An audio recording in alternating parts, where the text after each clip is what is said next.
Speaking, this bill deals with symptoms. By the time this bill, you're acting and following the provisions in here, you already have a problem.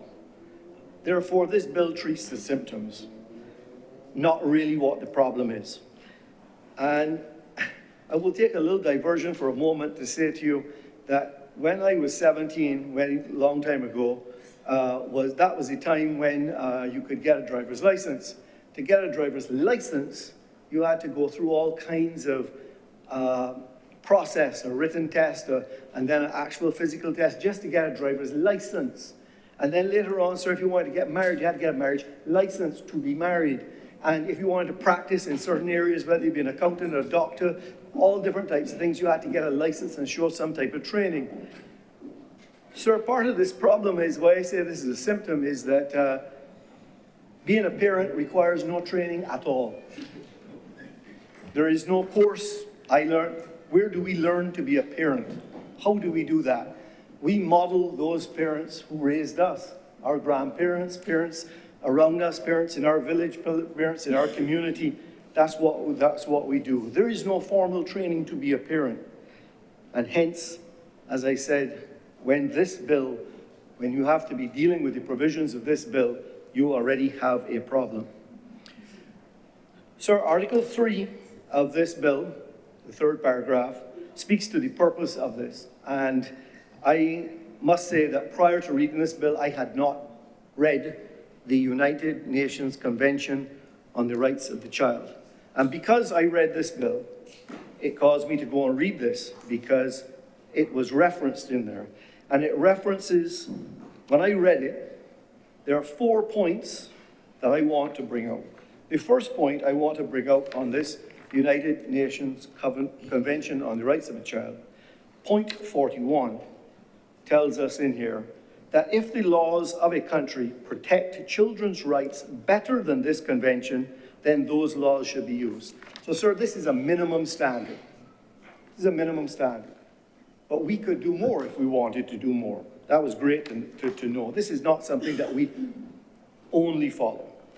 3 other points. Point 24, sir, of the convention says children have the right to the best health care possible. The best health care possible, sir. Point 28, every child has the right to an education. Primary education should be free. Point 29, sir, children's education should help them fully develop their personalities, talents, and abilities.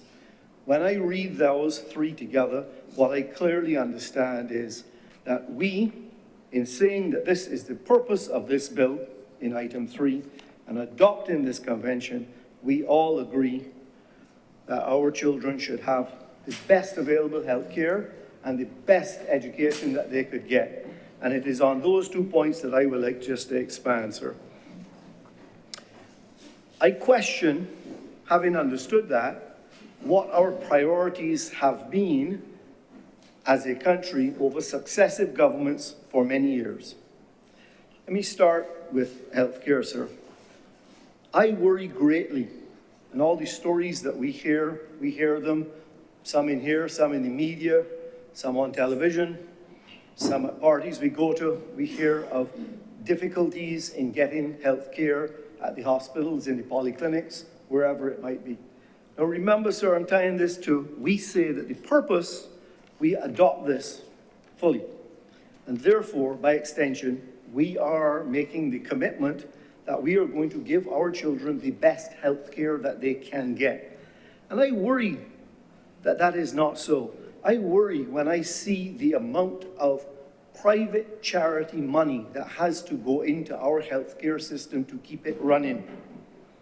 I worry that we forget how much, the tens of millions that is per year, whether from the Sandy Lane Charitable Foundation, from Maria Holder Foundation, if I don't have that name right, charities like the COVID-19 one, Rotary, Lions Club, many, too many to name, but individual charities that put tens of millions of dollars every year into our healthcare system, often from outside of Barbados, more often than outside of Barbados, just being friends of Barbados.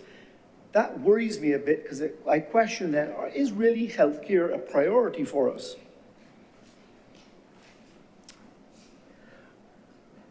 Sir, when I think of a priority, Mr. President, I think of relationships. When someone in a relationship says, you don't make me a priority, what does that mean, you know? You don't think of them first, you don't give them your best time, you don't give them your best effort, all of those things. And I worry, frankly, when I look at our healthcare system from a government point of view, can we really get up and say that it gets our attention first? It gets the first money that we have. It gets the best equipment that we can afford. It has the best facilities it can afford. And every child in Barbados can get the best health care. Because what I see today is that quite often, sir, there's two levels of health care in Barbados.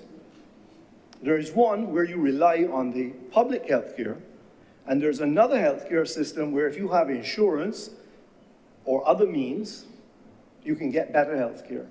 And sir, the Barbados I aspire to is that we should all have as a right, as we have signed on to here in this Convention on the Rights of the Child, as it states in Article 24 of it, children have the right to the best health care possible. That's what we should be doing. And it should not be that we have two systems going. I'm a capitalist at the end of the day. I've said that, so I'm not embarrassed to say that. So I understand that people build businesses and some will do well and some won't. I understand that. And some will be able to afford some things and some won't. I understand that. But if healthcare is our priority, at a minimum level, sir, the best healthcare should be affordable to all. And I would like to see that back as a top priority for us. The second part that worries me about priorities, sir, as I've said, is the education. And I've spoken on this before, and again, I don't want to take up too much time, but it's almost 50 years ago, not quite, but fairly close to 50 years ago, that I went into that great institution, Harrison College, and I got an excellent education, sir. And what I'm going to say today is probably going to annoy some of my friends, so I'll be in trouble this evening, sir. But at the time, my recollection of the 11 plus, back then, I think it was 1976, my recollection was that the parents would all take a look at where their children were possibly going to get to, and they would choose the best one or two or three public schools that they thought they might get the marks for.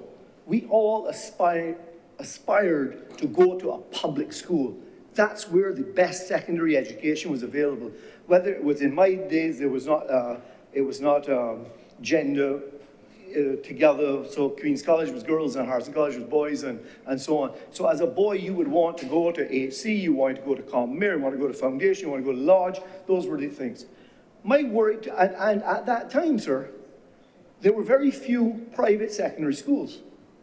You had the secondary school like MAPS College, which was run by the Catholic group. You had the Ursuline Convent, again by the Catholics. You had, later on, you had MAPS College came out.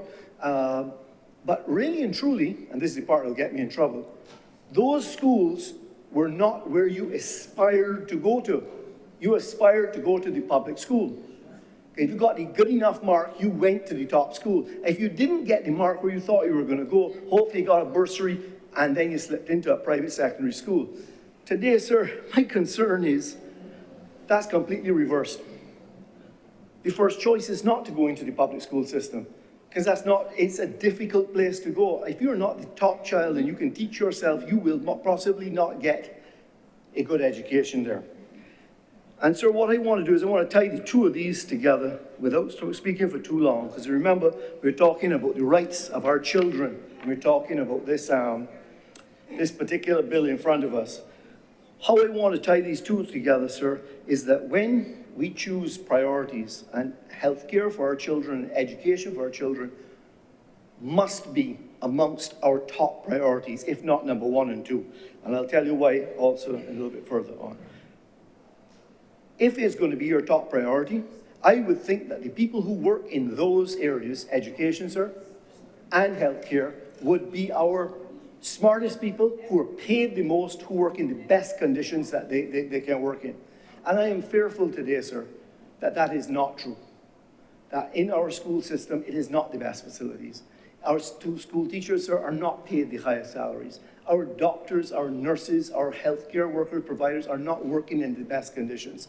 And all I'm asking, sir, is that again, I am not criticizing this bill. I am talking about a systemic issue over multiple generations, it seems. I went back 50 years to compare, sir. I didn't go back 5 or 10 or 20.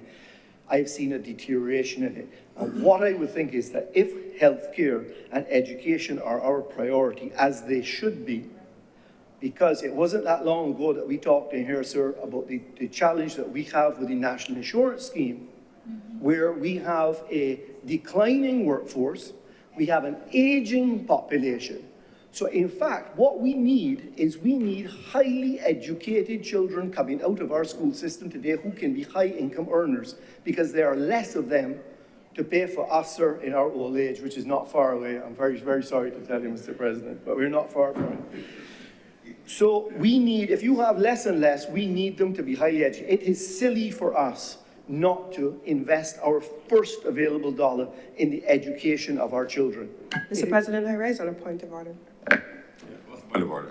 Mr. President, I hate to interrupt my good friend, the Honourable Senator, but I think that the records will show that every successive government since independence, every successive government, save none, the two largest calls on government expenditure have been education and healthcare, without exception. So it is misleading to attempt to say that those have not been government priorities. And I say this as a Barbados Labour Party administration with the acknowledgement that every single administration since independence, and I let it go a couple of times, but I wanted to raise in a point of order because it is misleading to the public. Please proceed, Senator Mandalou. Thank you, Mr. President. And if in fact my words were to mislead, I will apologize. It would not have been my intention. However, perhaps I will like to see it even more priorities. And I will provide some solutions for that, sir. So as I said, this bill, I support it fully. I hope that as we progress, I think I read some very encouraging words recently. I saw that the government has acquired the former Ursuline Convent, and that at that time an announcement was made that they'll be partnering with a Ivy League school. I've since seen that the government has signed a memorandum of understanding with Columbia Teaching College, I believe it was. So all of these things are positive things. So I would agree with Senator Cummings that there has been lots of positive things done. However, I go back to my material point, which is to say, sir, I have no objection to this bill, and I like the fact that we acknowledge in this bill that the United Nations Convention on the Rights of the Child are acknowledged, and I do hope that we will focus on these, as we have done, and will continue to do so, so that our children can have the best education and can look after the President and I in our old age. With those words, I'm obliged to you, sir. Thank you very much, Senator Mandalou, and thank you for looking up for me was, in our old age. Thank you very kindly. Senator Reverend Morris. Thank you, Mr. President. Good afternoon, fellow senators. Sir, I rise to support this legislation, but before I do so, there are certain matters that I wish to correct before I go too far. And one has to do with, I see she has left her seat, Senator Watson, on her, but she spoke more of education than she spoke on this bill. And in her chastisement of the CHC. As I speak to you, sir, I am the chief examiner with the CHC for advanced level history. So I know the various workings and how this goes. The point that I'm trying to make, sir, is that rather than chastising a government for not rescheduling an exam, the common entrance exam, we must first remember that the CXC is a regional body. And therefore, you are marking certain papers, marking them all over the region. I know that there were attempts to have the examination rescheduled. But that, sir, would mean prioritizing the common entrance exam, pushing back CSEC, pushing back CAPE, and then we have a problem with our students entering university on time. That has been the problem. The second thing, that while she chastised the government for many things, what she did not say about this legislation, sorry, the Honorable Senator. Thank you. That while the senator chastised the government, what the senator did not say was that the legislation also prevents governments and anybody from chasing children out of school at age 14, and also for charging fees that our children cannot pay for university. Those were glaring omissions from her speech, sir, because it was largely based on education. So I just want to make those minor corrections. I want us to look at this bill that is before us. And I want, first of all, to speak from an historical background. Because you see that this bill and the Child Justice Bill replace legislation that was far outdated. In one case, 1904, in another case, 1917. And if we have legislation that is being passed in 1904, it means that it was conceptualized maybe in the 1800s. And even if we use 1900 as a base, that would have been 62 years since the abolition of the slave system. And even then, that system, even if it was a democracy that worked for the few and not for the many. I'm saying to you, sir, that the crafters of this legislation, even though it appeared to protect children, it didn't. It didn't. The crafters of this legislation, sir, were not like you and like me.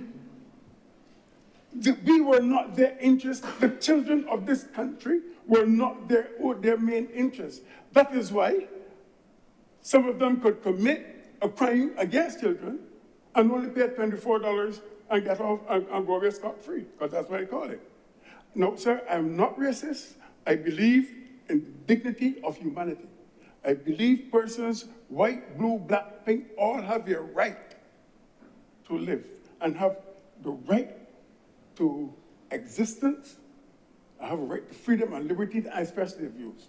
But I know that there are times when we begin to speak that we, and especially go down certain trends, we are labeled as racist. Children on the previous legislation, sir, suffered tremendously. Education was not open to them. As a matter of fact, most of the legislation that was passed was centered around how do we keep children as on the plantation? How can we extend the plantation or the elements of the plantation during freedom? And what turned out to be a protector was really, sir, harnessing a slave system that had long gone. And then, sir, this is about the third time that I have stood in this Parliament, in this Senate, and I see legislation, modern legislation coming. You see, you can see that government is about legislative reform. It's about modernizing the legislation.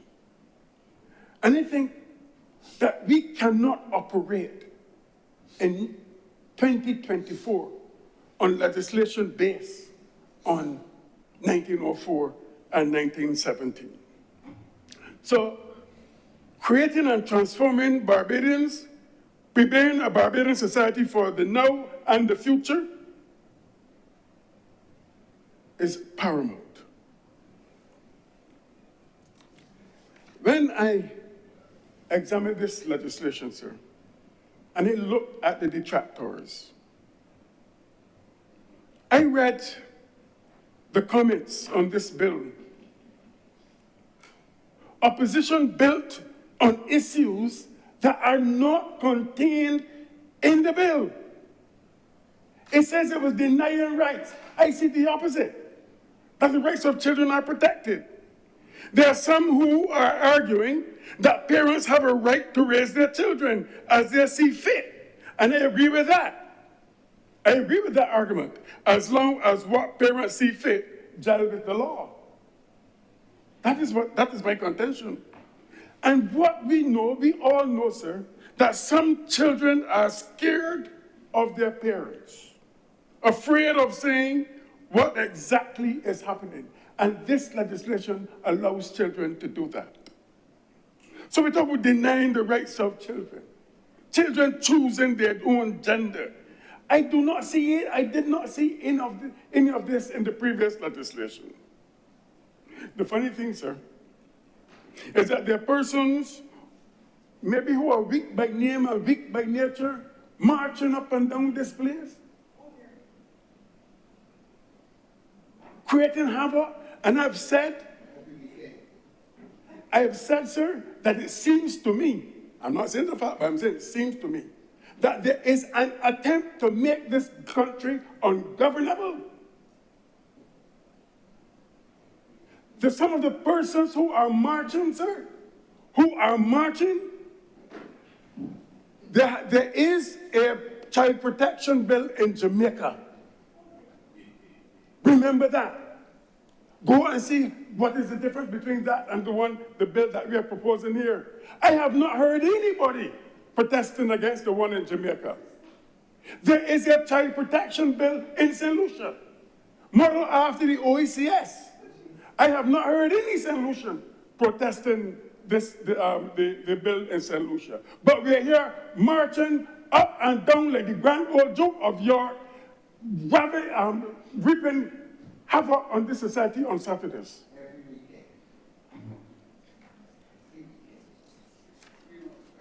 It is a necessity there. This bill is a necessity because a nation has the right, and not the right, the responsibility to protect its most vulnerable. And in this case, we are talking about the very young. We're talking about children. Why is this necessary? Because in our society, parents are outsourcing their children. In fact, it seems as though that many parents are not taking responsibility for their children, but they are outsourcing them to various agencies for protection. We talk about maternity leave and paternity leave so that parents can bond with their children, but the parents are outsourcing their children. They're outsourced to their nurseries. They're outsourced to kindergarten.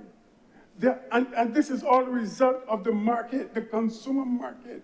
They're outsourced to the new things they have in the schools, the little infant schools, I can't remember what I call them. They're outsourced to the schools where the principals have become the surrogate grandparents and the teachers have become the surrogate parents.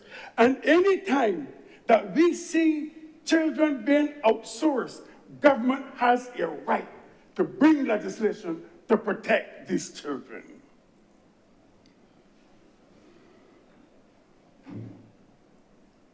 Why do we need this legislation, sir? Because of the level of child abuse in our country.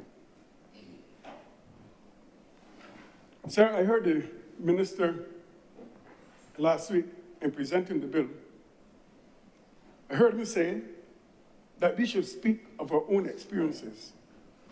And I intend to speak of my own experiences today. At the age of 23, I was asked to sit on the board of the child care board. And at the first meeting I went to, sir, it was a horror experience for me. Because when the child care officer presented her report, first instance, a child, a boy, of course, given trouble in the house, or assumed to be given trouble in the house, or was blamed for giving trouble in the house. The mother told him to keep quiet. The boy kept moving up and down. And she was at the stove cooking. And she took up that boy and put his hand in the saucepan with boiling water. That was the case that was reported. There's another case, sir. Another case. Where there's, the truth is, I can't remember if it's 2 years or 2 months, but I'm sure the minister remembers it very well. But this 2 months, I think it's 2 months. Baby, vomiting ceaselessly. And when they did a search on the baby's body, there was traces of male semen on the baby's stomach. That baby couldn't talk.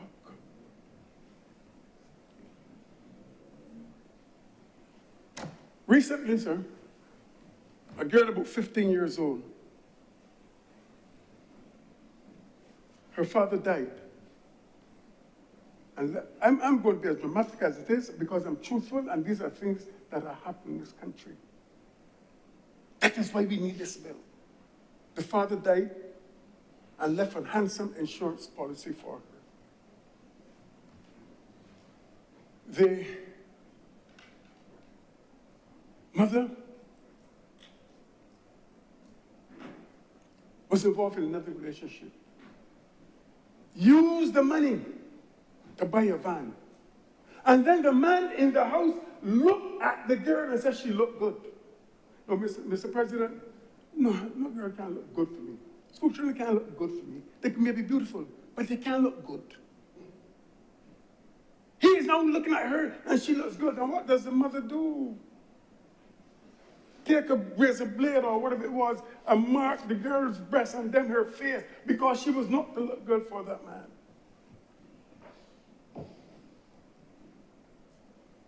On leaving CBC, sir, this is the most horrid. One Friday morning, a message was there at the front desk for me. And I took it. And the lady said, call me. I called the number. She asked if I could visit her now. And I did. She said, I'm about to show you something, but I don't want you to feel that I'm disrespecting you. She said, sir, I have not had sex since the age of 7. Since the age of 7, she began to show me all the scars of the destruction that was done to her body. She said, don't call my name, but I want to talk about what we're going through in this country. That is why we need this bill, sir. Because there are a lot of families staying at home and they are waiting for the stranger to appear. The stranger to appear who will abuse the persons in the house. The stranger never comes. Never comes. Because the stranger, the abuser, is in the house. I speak in, sir, with a certain degree of passion. Because what I'm seeing and having experience as a teacher,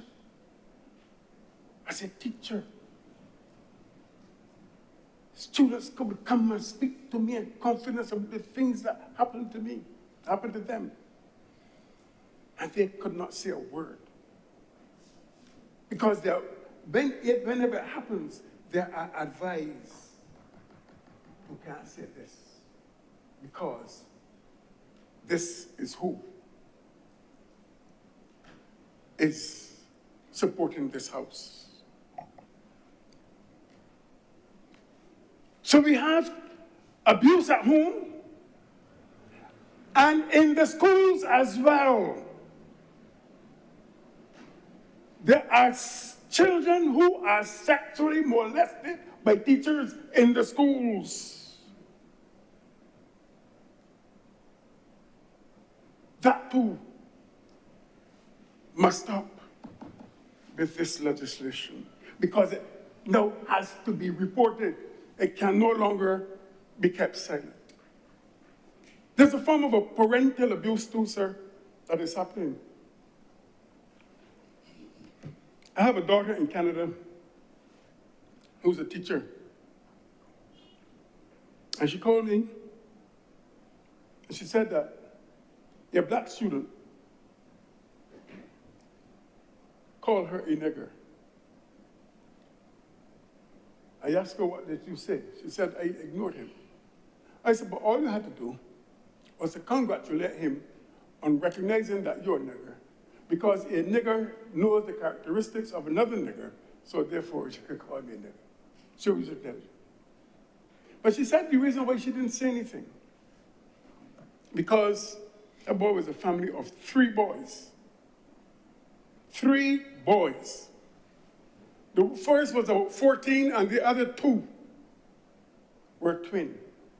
And because the mother did not have a girl, she took one of those boys and tried to turn him into a girl. And life is very uncomfortable for him in the school. The older brother doesn't want to associate with him. Children are laughing at him. And one day, she found him with this long thing like a nail, injuring himself. That boy is suicidal. When we have this kind of parental abuse, sir, it damages our children for life. There is abuse by religious predators in this country as well. I'm sure Senator Kenny Rogers would agree with me. We all know, sir, again, I was on the child care board. And this case came to the child care board, where a pastor made the girl open her mouth. It's in the records. When he finished, he told her to swallow it. She is now being filled with the Holy Spirit, Senator Rogers. She is now being filled with the Holy Spirit. And then he gave her that sweet, we had a paradise plum, and told her that this is paradise. This will take her to paradise. You all know about that case because it went to court. I was in Jamaica when it was tried. These are the kinds of things that are happening to our children. But another kind of religious abuse is also frightening our children with the gospel, right? Look, so let me give you a story of myself. I went to school, and I did something wrong. A nice boy, but I did something wrong. And then the principal decided that every 4th and 5th formers must go to ISCF. Well, they went to ISCF. And I remember that evening I had a preacher. And he preached, and then he said, "Your children, imagine on Judgment Day, when the Lord comes, and he takes out his projector and he puts it on the reel and he begins to play back all the sins that you have committed. What are you going to do? Well, I made it in my mind that I didn't want my grandmother to see that projector, so I went and got saved by SAF. I say that so to say this, that we are even using the gospel to create psychological problems on our children, because they're always told that they're living in sin and this thing will happen and the next thing will happen. The late John Calvin will tell you about the case that we left the child care board and went to attend to. When the boy's grandfather died, and he loved his grandfather, and he wanted so much to be with his grandfather. And the pastors or whoever were there telling him, you hold on, your grandfather going to a nice place, he going to heaven, and they get this glorious picture of where the boy went, of where the grandfather went. But the boy said, I want to go there with my grandfather. They told him, but you know, you have to die first to go with the glorious grandfather. And one evening, the boy ran across a truck. Good luck for him, he didn't die. This is the kind of religious parenting that we are doing on our children. And it should stop.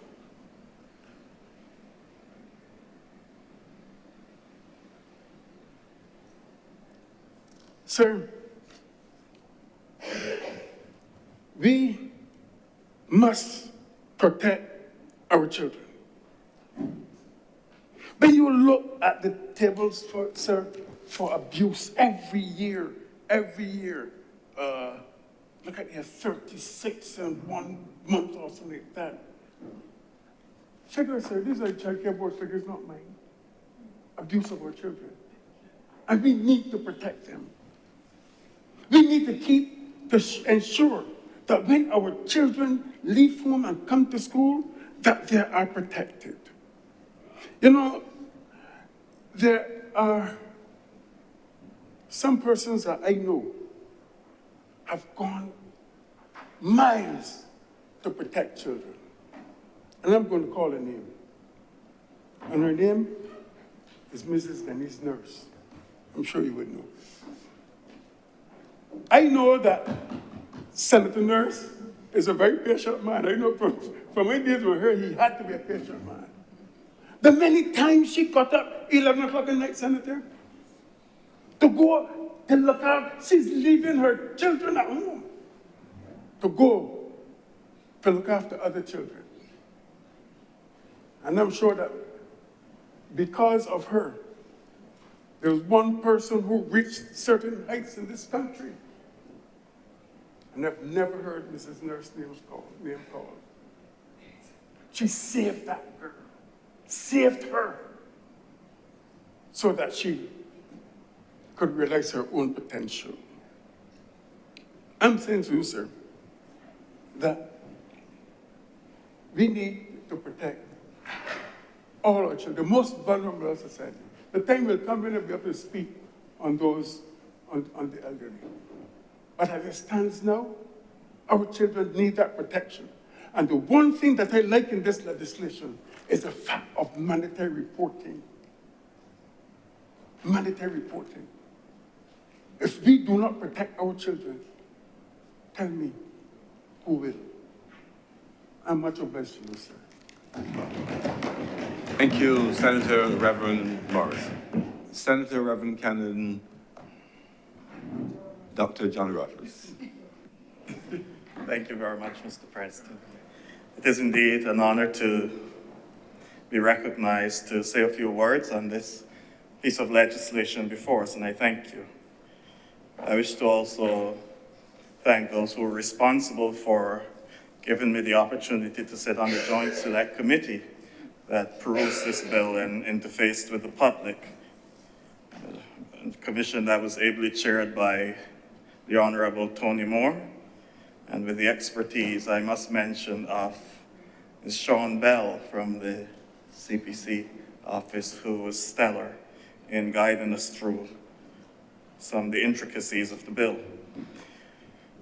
I also wish to thank those members of the public who made submissions to the Joint Select Committee and who appeared before the committee to represent their perspectives. Granted, as has been said on several occasions before during the course of this debate here and in the other place, some of the submissions did not really apply to the bill before us. But I wish to encourage those who have this deep care and concern for children to continue doing so and continue to advocate for the rights of children in our country. I also wish to thank and recognize Mrs. Faith Marshall Harris, who was instrumental in putting this bill together, and I would have had the opportunity to sit with her, the privilege really, to sit with her on the committee for monitoring the rights of the child several years ago. And so I want to encourage her to continue the work she has been doing in pushing the UN Convention for the Rights of Children and the Human Rights Convention. I find it quite apropos that we are reflecting on this bill during Child Month. And the Child Month that is being reflected on under the theme, Children, Building Hope and Resilience for Tomorrow. It was the African-American orator and writer and abolitionist Frederick Douglass who said, "It is easier to build strong children than to repair broken men." It is easier to build strong children than to repair broken men. And I've highlighted that quote to make the point that this piece of legislation may well be amongst the most important that we have had the privilege to reflect upon during our time in this chamber. And I say that without fear of contradiction because our future is really our children. And it really speaks to the future of the nation. When one gleans the pages of history, just as a cursory look, you'll recognize that whenever persons are targeting a civilization or targeting a nation or anything, the children are the first points of entry. They're always the first points. It's there in the Bible as well. In the book of Deuteronomy, Deuteronomy is written at a time, sometime around the 8th century, when the little nation of Judah, that was a conservative little nation, all of a sudden finds itself as a part of on the global stage. And Assyria is coming in and they're imposing their culture and everything. And what does Deuteronomy tell us?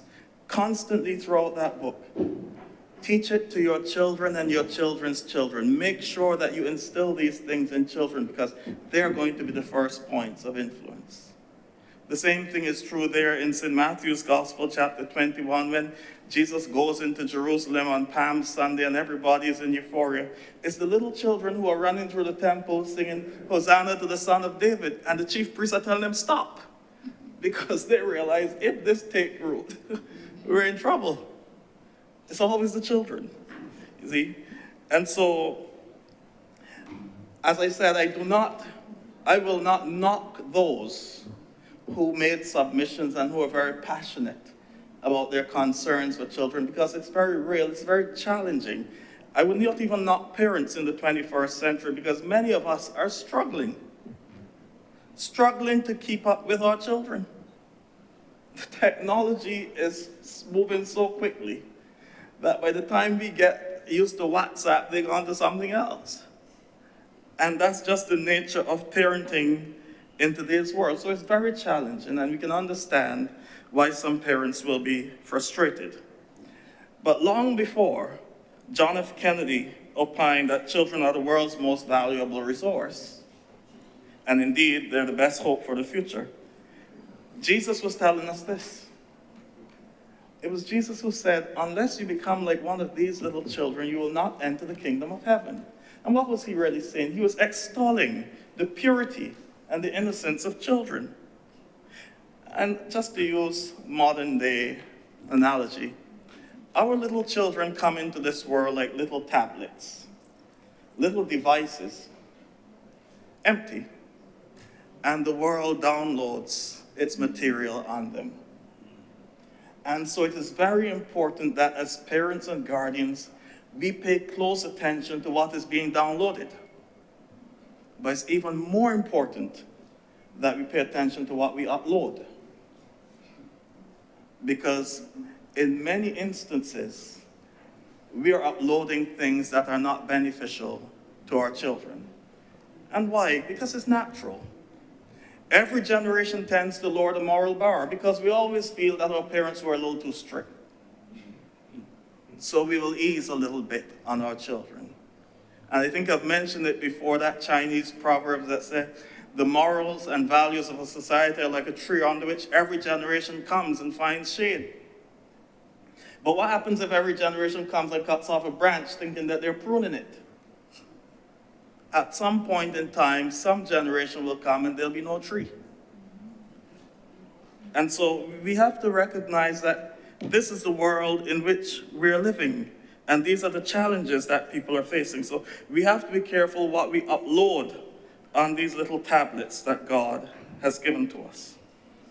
It's for that reason, I believe, that Jesus went on to say in St. Matthew's Gospel, chapter 18, verse 5 and 6, if anyone should cause one of these little ones to stumble, it is better that a millstone be hung around his neck and he be tossed into the depths of the sea. That's a serious thing there. Granted, we can expand it and recognize that he may well have been speaking about religious leaders, as Senator Morris pointed out, because he's really saying to us, you've been given the responsibility of caring for these people. And if you cause any one of them to fail or falter, they are your children. I know that there are some denominations that do not refer to their religious leaders as father, because there's a passage that says, call no one father. But there's also a passage in 1 Corinthians 4 and verse 15 where St. Paul said, you have many teachers, but you do not have many fathers. I became your father in the gospel. And that's really where it comes from. It's a role that we play in nurturing the children the people that have been placed in our care. I perceive that this bill, sir, along with the child justice bill that we will debate not many days hence, are two sides of the same coin. Because the atrocities that the child protection bill seeks to avoid may in many cases be the causative factors that the child justice bill seeks to address. So they're really two sides. And with this in mind, sir, permit me to speak a little on this bill under the theme, Answering the Silent Cry. Answering the Silent Cry. That was the theme of a rally held by the Anglican Youth Diocese in 2009. And it was held at an interesting time. It was held on the 28th of December. The 20th of December, in the middle of the Christmas season, we're answering the silent cry, and it dealt with the abuses that are meted out to children and young people in our society. Why are we reflecting upon it at that time? Because right within the Christmas season, there's this date, December 28th, that is observed as Holy Innocents' Day. And it serves to remind us that in all the euphoria of the Christmas season, there are some people in our world, particularly young people and children, for whom Good Friday, Christmas could come on Wednesday or whenever. It means absolutely nothing, because the abuse is the same no matter what day it is. And so, answering the silent cry within the context of this bill speaks to what is happening to children in our nation at this time. And I dare say that that silent cry is very loud in our community for those who wish to listen.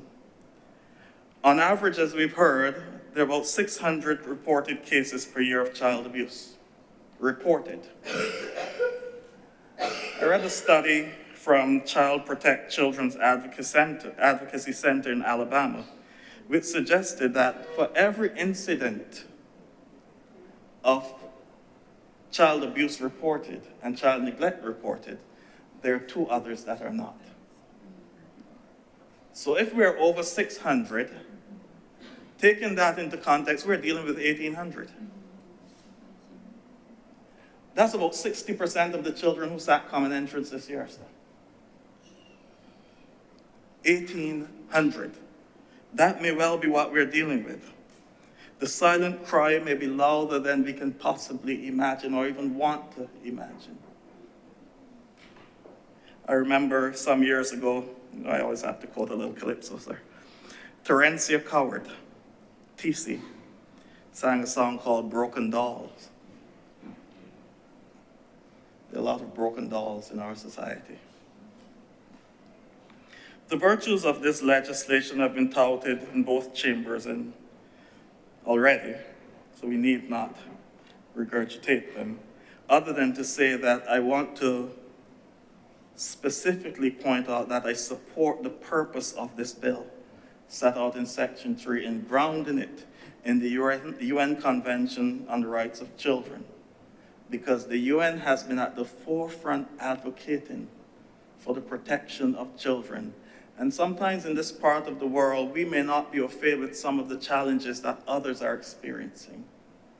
But there are countries in this world where children, babies, undergo what they call IGM, infant genital mutilation, as part of culture,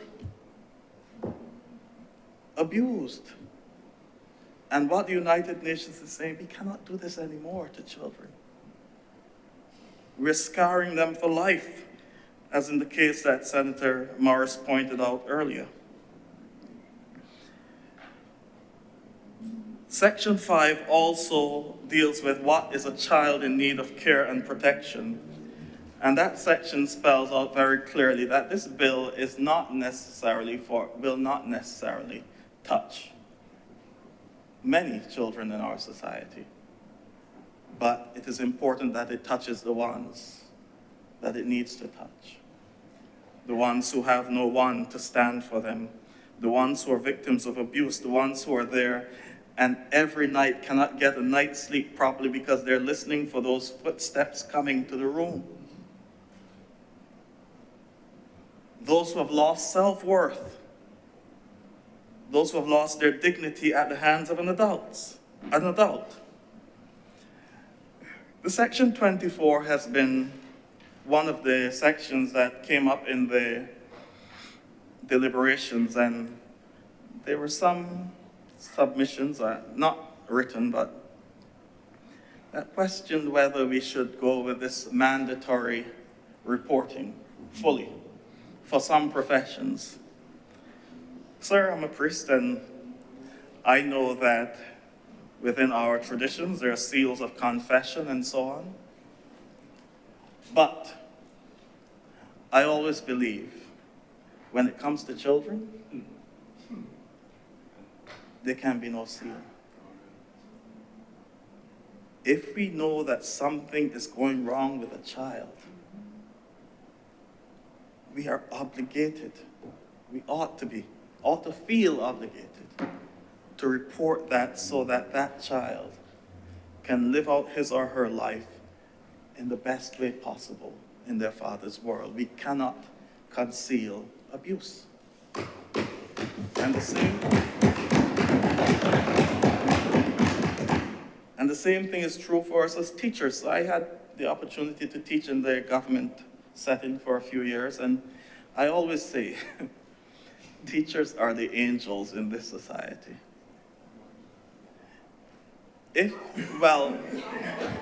After he left. Teachers are really angels in this society. I'm speaking generally here. But teachers become parents. They become everything for these children. And sometimes they're the only person to whom the child can turn. The only person to whom the child can talk. And if teachers in this country really had to talk, like if money could talk, we would be shocked by what they divulge. This bill, therefore, the mandatory reporting, some may see as a two-edged sword. Because sometimes when children speak to adults, it's not that they want it reported. They just want it known They just want to tell somebody. But now you are mandated to report it. And that is one of the areas that we're going to have to navigate. And what it can mean is that because of mandatory reporting, every case will have to report it, children will be taken care of. What it can also mean is because it has to report it, children will not talk. So we have to look at how that will be balanced out in our community. I'm going to conclude shortly, sir, because I know we have little time. Just on Sunday, just to give this a face, at my church there was a little program called This Is My Story, This Is My Song, and this is where people tell a story and tell a religious song that would have had an impact on their lives and relate to their story. And one young lady gave a testimony of her life of abuse, starting from when she was 8 years old. And it was by a family friend. Her mother had left her there, sleeping because she was working, and then she left her there. And then sometime during the night, the child felt someone touching her breast. And she jumped up, scared, crying. Her mother was called. She explained to her mother what was happening. The perpetrator said he was just pulling the sheet over her. The little child said she thought that her mother would be coming for her. The mother said, "I'll come in the morning." And her thing was, I lost my voice from that day. I had nobody to talk to. I could tell no one anything. And that is what a lot of young children are experiencing in our society. And that's why this bill is so seminal and so important.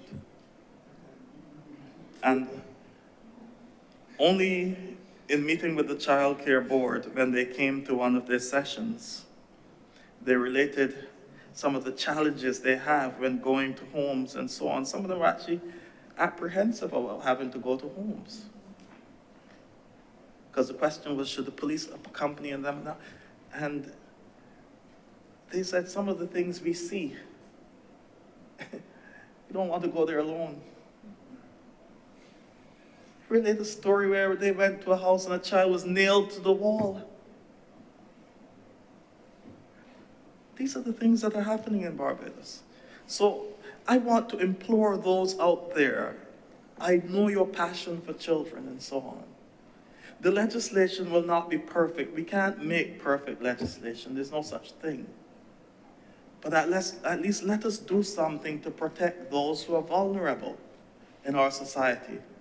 There will come a time to discuss all the LGBT things that we want to discuss. And I encourage them to research as much as possible, because that time will come. But this is not the bill for that. This is a bill where all of us who are right-thinking Barbadians must rally. This is not about politics. As you know, sir, I have very little care for politics. My thing is that we as the people of Barbados must do all that is necessary to protect the vulnerable in our society because, sir, as Frederick Douglass says, it is easier to raise strong children than to repair broken men. If we create broken people in our society, it's going to come back, and I'll tell you where it come back when we talk about the Child Justice Bill. With those few words, I wish to thank you. Thank you very much, Reverend Canon Dr. Rogers. Senator John King. Thank you very much, Mr. President. I want to pick up from where Senator Rogers left off. You know, Barbadians have a way of burying their heads in the sand and pretending that certain things don't happen. We've heard from various members of the Senate some of the most gruesome stories of what takes place on a daily basis in this country. I have intimate knowledge of these things, having worked at government industrial schools for many years. And I also have, I wouldn't call it a unique perspective, but I have a perspective that will probably mark me as probably one of the worst people in Barbados when I say what I have to say.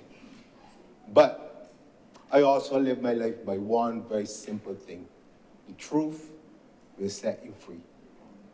And the truth is the truth. A lot of the problems that we face, I've heard a lot of mitigating statements, and poverty, and all sorts of different things that we said these are the reasons. But if you look at the society within which we live, the majority of people in it come out of poverty. In fact, I dare say the majority of them are still poor. But that does not mean that because you are in poverty or you experience these things, that automatically you get a pass for bad parenting.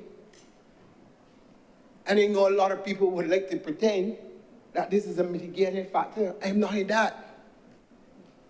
And I will never be in it.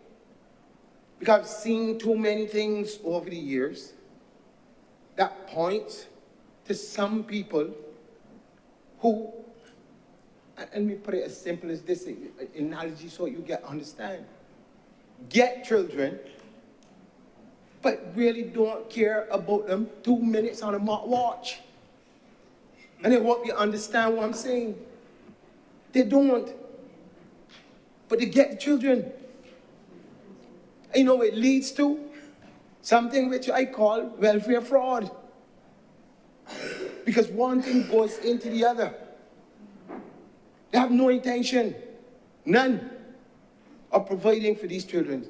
So you see somebody, 5, 6, all come through my hands. Government industrial schools. No mitigation factors, nothing you do. And then you look further down the road and you realize, well, okay, but there's a grandfather somewhere, same problems. You see, it's a vicious cycle. Vicious cycle all the time. Now, in some of these cases, yes, I understand. But I'm also clear in my mind that there is something called the power of choice that we as individuals have. And I always say to people, look, we're not perfect, none of us. We will all make mistakes. And as was mentioned by Senator Manalu, there's no parenting manual. Like it or not, we all learn from our parents. We learn what to do and what not to do. Because from your own experience, you will devise what it is you want your children to experience by you being the parent. But in too many cases, Mr. President, we have situations where men still playing village rams, 4 and 5, all across the country, don't look at none, have no relationship with them at all. Just get them and drop them. And then where do they end up? 99.9% of the time they end up on in state. State can't look after them. And I'm saying to you that the time has come where we as men must own up to these things. When you fall short, you got to be able to say, look, this is on me now. What is it that I'm going to do? What actions am I going to take to ensure that my children have at least some sort of relationship with me. It might not be the best in the world, but what is it that I'm going to pass on to these children? That they don't make the same mistakes that I would have made, or that my father would have made, or that my grandfather could have made, to break that vicious cycle. Because it is a cycle. But we cannot keep coming into Senate or the other chamber and making out everybody to be victims. Especially when we start talking about ourselves as black people. You can't be the victim all the time. There's a word called responsibility. Where does it begin and where does it end? You decide to get children. You make that decision. You do what you have to do to get them. You get them. You're responsible for them. And you can talk what? Any government, I don't care which one it is. BLP, DLP, Breadfruit Party, don't care. It is the responsibility. First protector is the parent. First nurturer, parent. And if we don't fix the parenting problem, future generations are going to be coming into this Senate to discuss expansion of this bill in order to deal with the new problems that are going to arise, because for every generation there are new problems, things that you've never seen before. And when I look through this particular bill, one of the things that really stood out to me was the whole idea of the cyber crimes, where now many parents are happy to jump this here in the children's hand and let this raise them. And I can talk in pure Beijing because you can't see, you know what I'm saying. They are happy to put this in their children's hand and leave them to look at whatever it is they want to look at, speak to whoever they want to speak to, not knowing who's on the other end in a Zoom meeting or on a telephone. You're opening up your child to all kinds of problems and all kinds of people. Or, as was mentioned earlier, women encouraging their children to take money from people. Let me don't play games. Because this is too serious for us to make mock sport at it. It's too serious. I can tell you stories that will grow your head, but I won't. But I tell you one. A young social worker sitting down with a mother who was by profession a prostitute. Older than me. I was probably about 19, 20, 21, somewhere around there. Yeah, 27. And she said to me in the discussion that the men like to like her daughter more than she. You understand what I'm telling you? This is years ago. So this is nothing that now start. And we hear all these stories about young daughters who have to suffer abuse by people who put in money in the house. This is now start. This is going on all the time. But this society likes to pretend that nothing is happening, because we reach the stage where everything happening to me, it ain't happening. But as was mentioned by Senator Rogers, broken people become broken adults. And broken adults don't get fixed soul. They're broken for life, scarred. So when you do these things to children, I mean, what are we saying? And I would wish that some people out there in the public domain, sometimes before they open their mouths, think, what am I saying?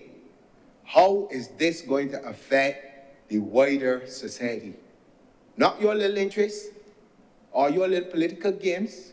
Well, this man here don't got time to play games. It's too serious. So that when you take things and twist them, and you know that that is not what we're discussing, as was mentioned by Senator Rogers, but you're trying to make a political point by twisting things and turning them, but you fully well know that it is not that. It might be fun and games for you, but serious people can get hurt or misled on issues that are really being taken because the situation demands that you take them. You know, the reality is this: no government makes laws unless there's a problem. You don't just come up with a law every 5 minutes and say, okay, here comes a set of legislation. There has to be something that is the catalyst for you to have to respond. And that is why we are here with this legislation, because the country out of ethics and out of morals. It isn't about church, and it's about simple common decency. Understanding this is my neighbor. This is a child. This is an old African proverb. It takes a village to raise a child. I experienced that as a youngster coming to Barbados. I experienced it. Where did that end? Rather, when did it end? When did we change? When you reach the point where nobody looks out for anybody anymore. So government got to step in, a government has to step in to fill a gap where a community would have been the first place to do that. Even listening to the comments about places and institutions where children should feel safe and not being safe. That's a serious indictment on us as a people. I mean, some months ago, probably a couple of years ago, it may be, there was a thing on social media going around with young men coming off a cruise, and a child can't be no more than about 10 or 11, with a bottle of brandy holding it so, and big people skinning them out and laughing and carrying on. Or a Kaduma morning, a woman, godchild holding by hands and walking up on a big woman. Huh? And everybody's skinning them out. Like this is a joke, like this is a joke. Well, it is a joke because we become a joke society. You can't be serious. You cannot be serious. And if you don't put a stop, it gets worse. Young men that should be productive members of the society. Every time you look around, boom, boom, one day. You think that that is because of just poverty? No. It's a lack of parenting. A lot of things have changed. I agree. We don't have the extended family like before, where if a father was not present, you had a lot of uncles and aunties and other things that would be around to help. Those days are done. The nuclear family, as we know it, even that changed. So there's a problem, and we are reaping the whirlwind of that now. That is why we got to deal with all of these things. Now, it is important that every single member of the Barbadian public, not just the public officers and like like Senator Rogers, I'd like to thank all of them for the work that they put in to getting this legislation here. Members of the Child Care Board, you know, all the people that contribute to it, I really salute them all. But as was mentioned earlier, this is Child Month. And I remember many years ago also working with Mrs. Nurse on creating, at that time, a jingle called Lift the Children Up for Child Month. So I'm intimately involved and seriously passionate about this. Because I have seen firsthand where delinquency on the part of parents destroyed many children who had so much potential. A lot of potential.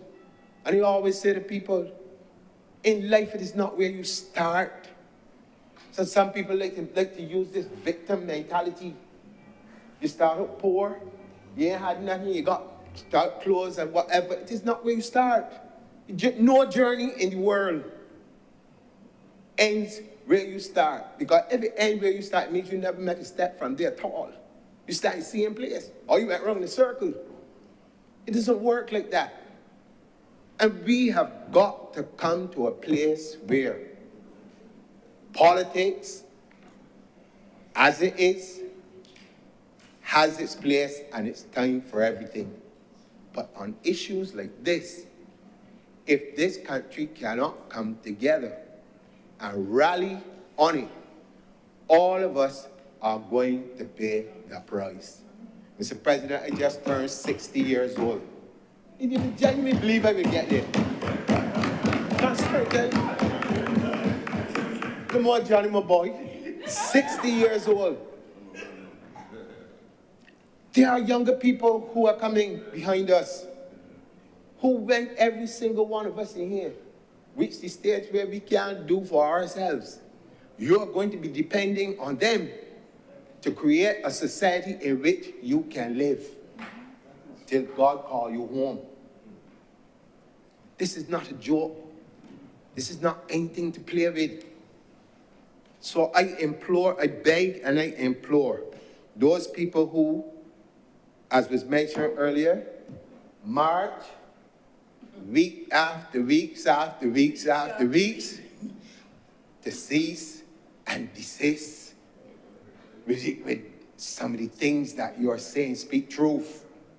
When you speak truth, nobody can question it, or nobody can do anything else but admit it is the truth. But when we begin to start to twist and turn things for whatever gains we believe that we will get from it, you stand the risk of hurting a wider set of people more so than the few that you may target. I will say no more where that is concerned. A word to the wise. This bill, though not perfect, I say all the time, none of us in here are perfect. If you want a perfect bill, the only place I can send you is to the Lord. Your man ain't gonna get it for you, don't care how you try. But he will do his best to protect the people in this country. And I gotta keep hitting on this point all the time when I hear people on the outside talking. Senator Boyce, he lives here. He works here. He has friends here. Not only in Christchurch itself, all across the island. You understand? All over the island. Right? Not only in Christchurch itself. You can't just run up and down Christchurch itself. You run right across. Right. But, you understand? But I say this. You look around this table, there's not a person here or in the other house, the other chamber, who is not vested in ensuring that the wider society benefits from the skills, the various things that we bring to the table. How could any of us sit down and agree to things are supposedly done to hurt the society. It does not make sense. We live here. Sometimes I wonder what people are thinking. Now, if you don't agree with something, that's fine. If you find something that can be improved upon, that too is fine. But when you set out to deceive, you know, I really have a real problem with that. And I don't care if you're writing for the newspaper or online or whatever. You're creating an atmosphere of fear all the time, distrust. And you can't, and as was mentioned earlier, it will become unmanageable. And who suffers in the long run? The same children. They always do. When adults make bad decisions, children suffer. And we've got to think clearly as to what we're doing. So I just really wanted to make those points. And again, I give kudos to all of the persons who worked tirelessly to bring this legislation here. And with those very few words, sir, I'm obliged to you. Thank you very much, Senator John King. Senator Blackburn. Thank you very much, Mr. President. I want to start by commending this bill and to also publicly commend my colleague who sits in the other house, the minister with responsibility for this bill, and to thank him and his team, and also to make mention of a prominent Barbadian, a proud Barbadian, and one who sits on the United Nations Committee on the Rights of the Child, Faith Marshall Harris, who continues and has been a champion on the global stage on the issue of the rights of the child. And therefore, both Minister Humphrey and Faith Marshall Harris deserve due commendation as Barbadians who continue to be on the forefront on this critical issue at this time of our development. And Mr. President, as I start in what will be a relatively short presentation this afternoon, we live in a world where, sadly, and you've heard various honorable members treat to the issue, that these bills and these legislations and these treaties, as it were, don't just come out of the blue. They're there, sadly, as a result of issues that face children around the world. And therefore, as our Parliament debates this bill, we have to ask ourselves, where have we gone wrong in many of these instances? And how do we correct it? And this is one instance in the further correction of where we've gone as a society, where we've done wrong, and I say we in the collective, in issues affecting our most vulnerable, our children. And Mr. President, as society grows, whether you're from the global north or global south, it doesn't matter, every single country wrapped up in the aspirations of development, wrapped up in the aspirations of growth, wrapped up in the aspirations of prosperity, our young people, our children in particular, want to be a part of that development. But there are things that continue, sadly, and you've heard the examples today. You've heard the examples in the other chamber.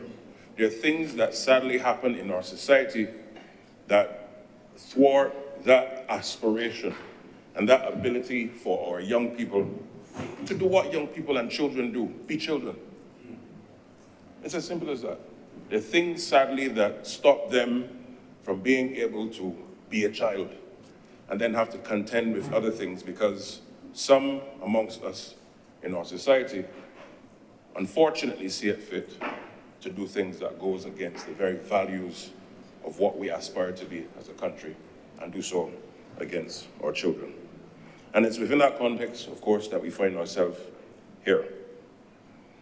And we have to ensure that as Barbados grows as a society, that as Barbados grows to be a productive nation, as we all want as Barbadians, irrespective of the political divide, that the very foundation of that society, our children, is protected and given the armor of that protection, so that as we grow, that foundation is secure. A few of us here, I understand, are engineers, and you would understand. You cannot build a proper house or structure or building without a strong foundation. And if we do not protect our young children, our society will crumble. And this bill is coming at a time, as I said, despite the fact that those who ought to know better see it fit, for whatever reason, whether psychological, whether spiritual, or maybe a combination of both, do things that goes against the very nature of what God would expect us to do relative to our children. And I say that because, Mr. President, no child should have to endure verbal abuse. And I want to start there. Oftentimes we've seen in our society, in Barbados and the wider Caribbean, parents, family members, neighbors, persons within institutions where our children have to go, often speaking to our children in ways that is reflective of a post-colonial society. As I've said in this chamber, since I've returned to Barbados, next year is 400 years that the British will return here. And unfortunately, part of the legacy of slavery is that there is a lot of manifestations in how we treat to our people and our children in the same manner in which our foreparents had to endure. And verbal abuse cannot be part and parcel of a modern, just and ethical Barbados. And how we speak to children must be in one of love, in one of respect. And I'm not saying that we shouldn't correct our children, because as the good book says, spare the rod, spoil the child. But spare the rod, spoil the child does not mean take up a broom and hit the children. No. The rod of correction, you correct in love. We have two goodly gentlemen from the cloth in here. I'm sure you can confirm that. You do it in love. You correct in love, like any good mother or father. If you do foolishness at home, I've done that when I was a youngster. The parents said, child, don't do that. But they did it in love. There was no verbal abuse. And in a modern Barbados that aspires to be the most just society in the world, we cannot allow our people to verbally abuse our children. That is one. Number two, there can be no room for physical abuse. Now, I'm not one to cry easily.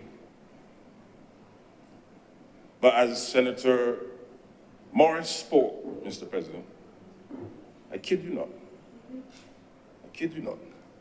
Hearing the stories that he relayed to not us only in here, but to the wider country, of the abuses physically to our children, immediately struck a chord with me, because why I have an 11-year-old daughter. This is not just some abstract academic debate. We are talking about real children here. And children are in a way so vulnerable that they don't have any other recourse. Who else will they go to? Who can they complain to? Outside, of course, their parents or a teacher or a family member. But if those systems around them that are meant to protect them are being destroyed, Mr. President, just place our minds, if only we can, in their shoes. How can those young people feel? We are all adults in here. And we have the option to protect ourselves if someone does anything against us. But a young child, whether a baby or a 10-year-old, 11-year-old, doesn't have the same recourse and ability that we do. And therefore the law must protect them where there is that breach. And therefore, a modern Barbados cannot have physical abuse of any kind to our children. But it's not only the verbal abuse or the physical abuse, it's the psychological and emotional abuse. How many times, Mr. President, have you heard in families or in neighborhoods, go along, you're just like your father. Go along, you're just like your mother. Well, that is true too, in Basin Palat. But you're right. You're absolutely right. Now, if somebody tell you like your father because he was the greatest batsman on the team, no problem. If somebody tell you that you're just like your mother because she was an excellent singer or a great accountant or whatever, no problem.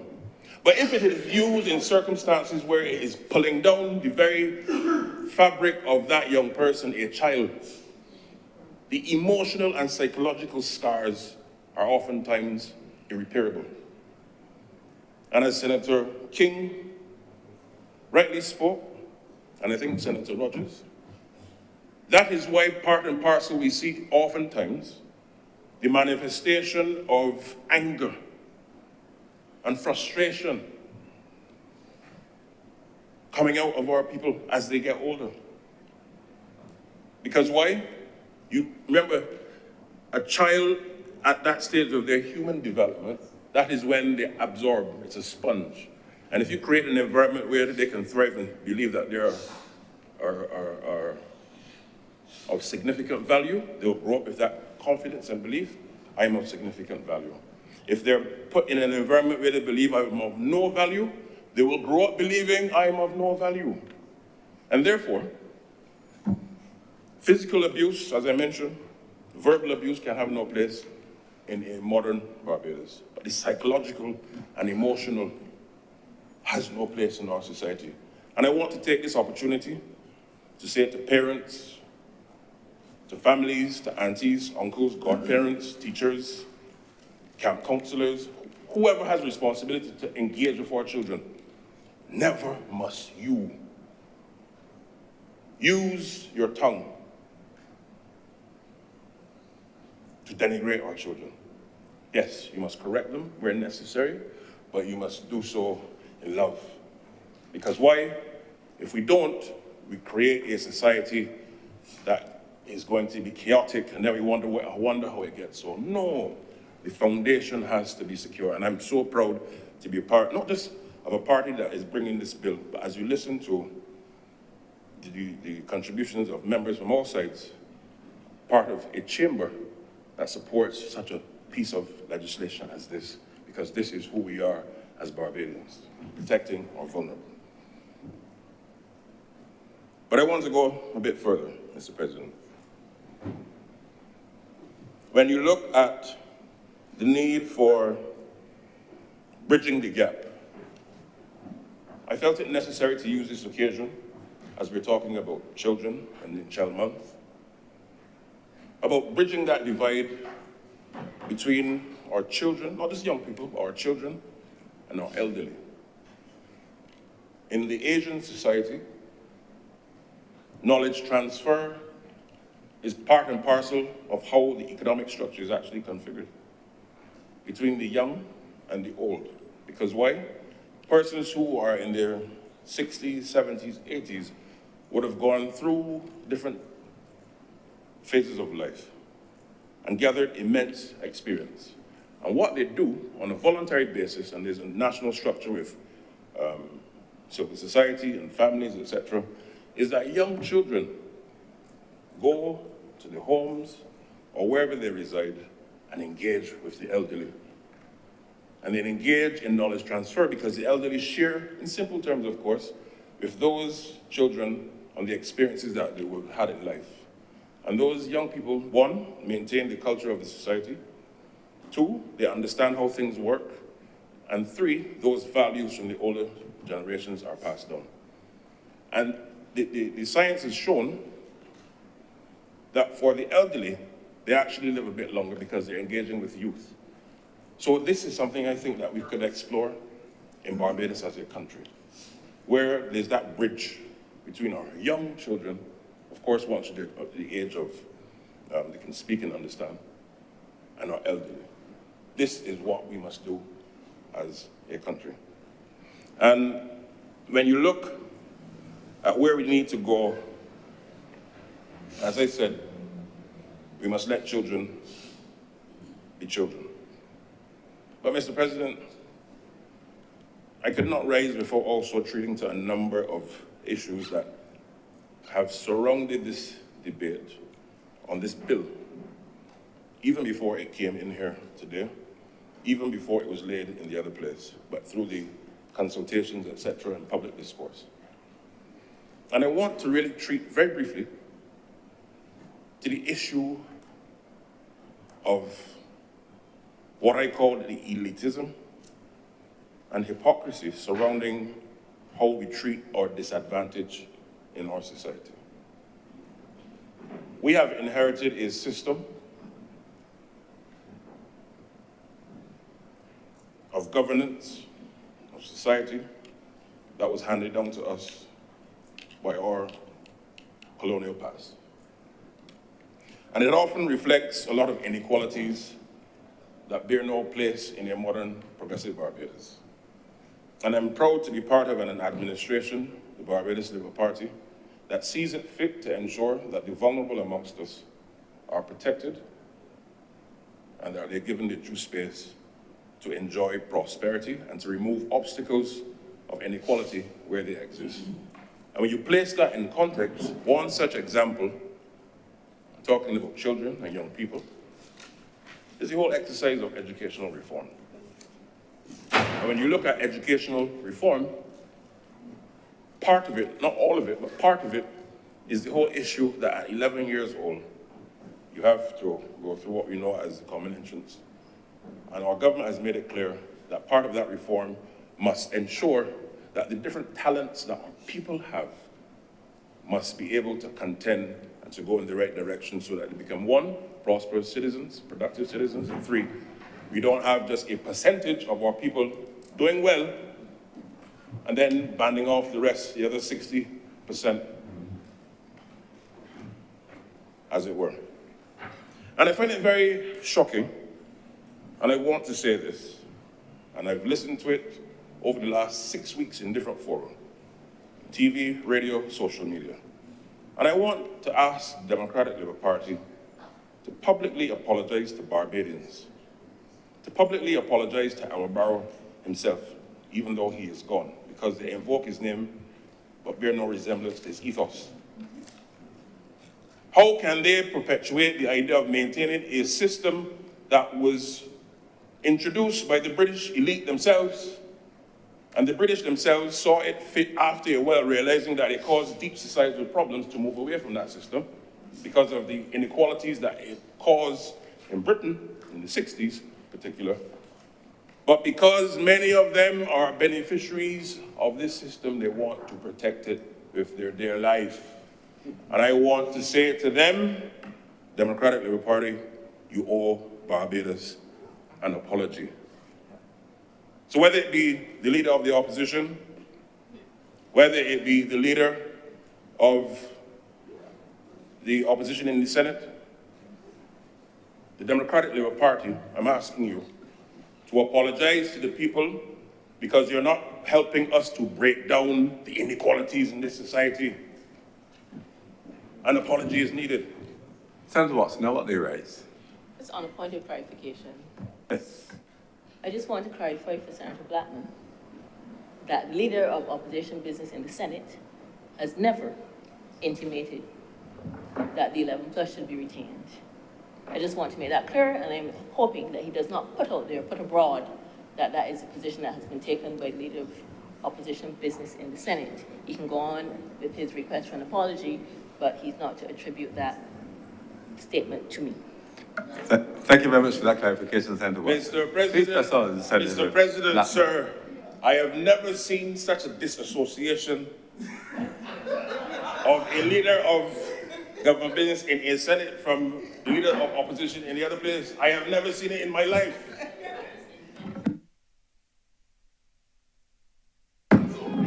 But apparently it happens over there.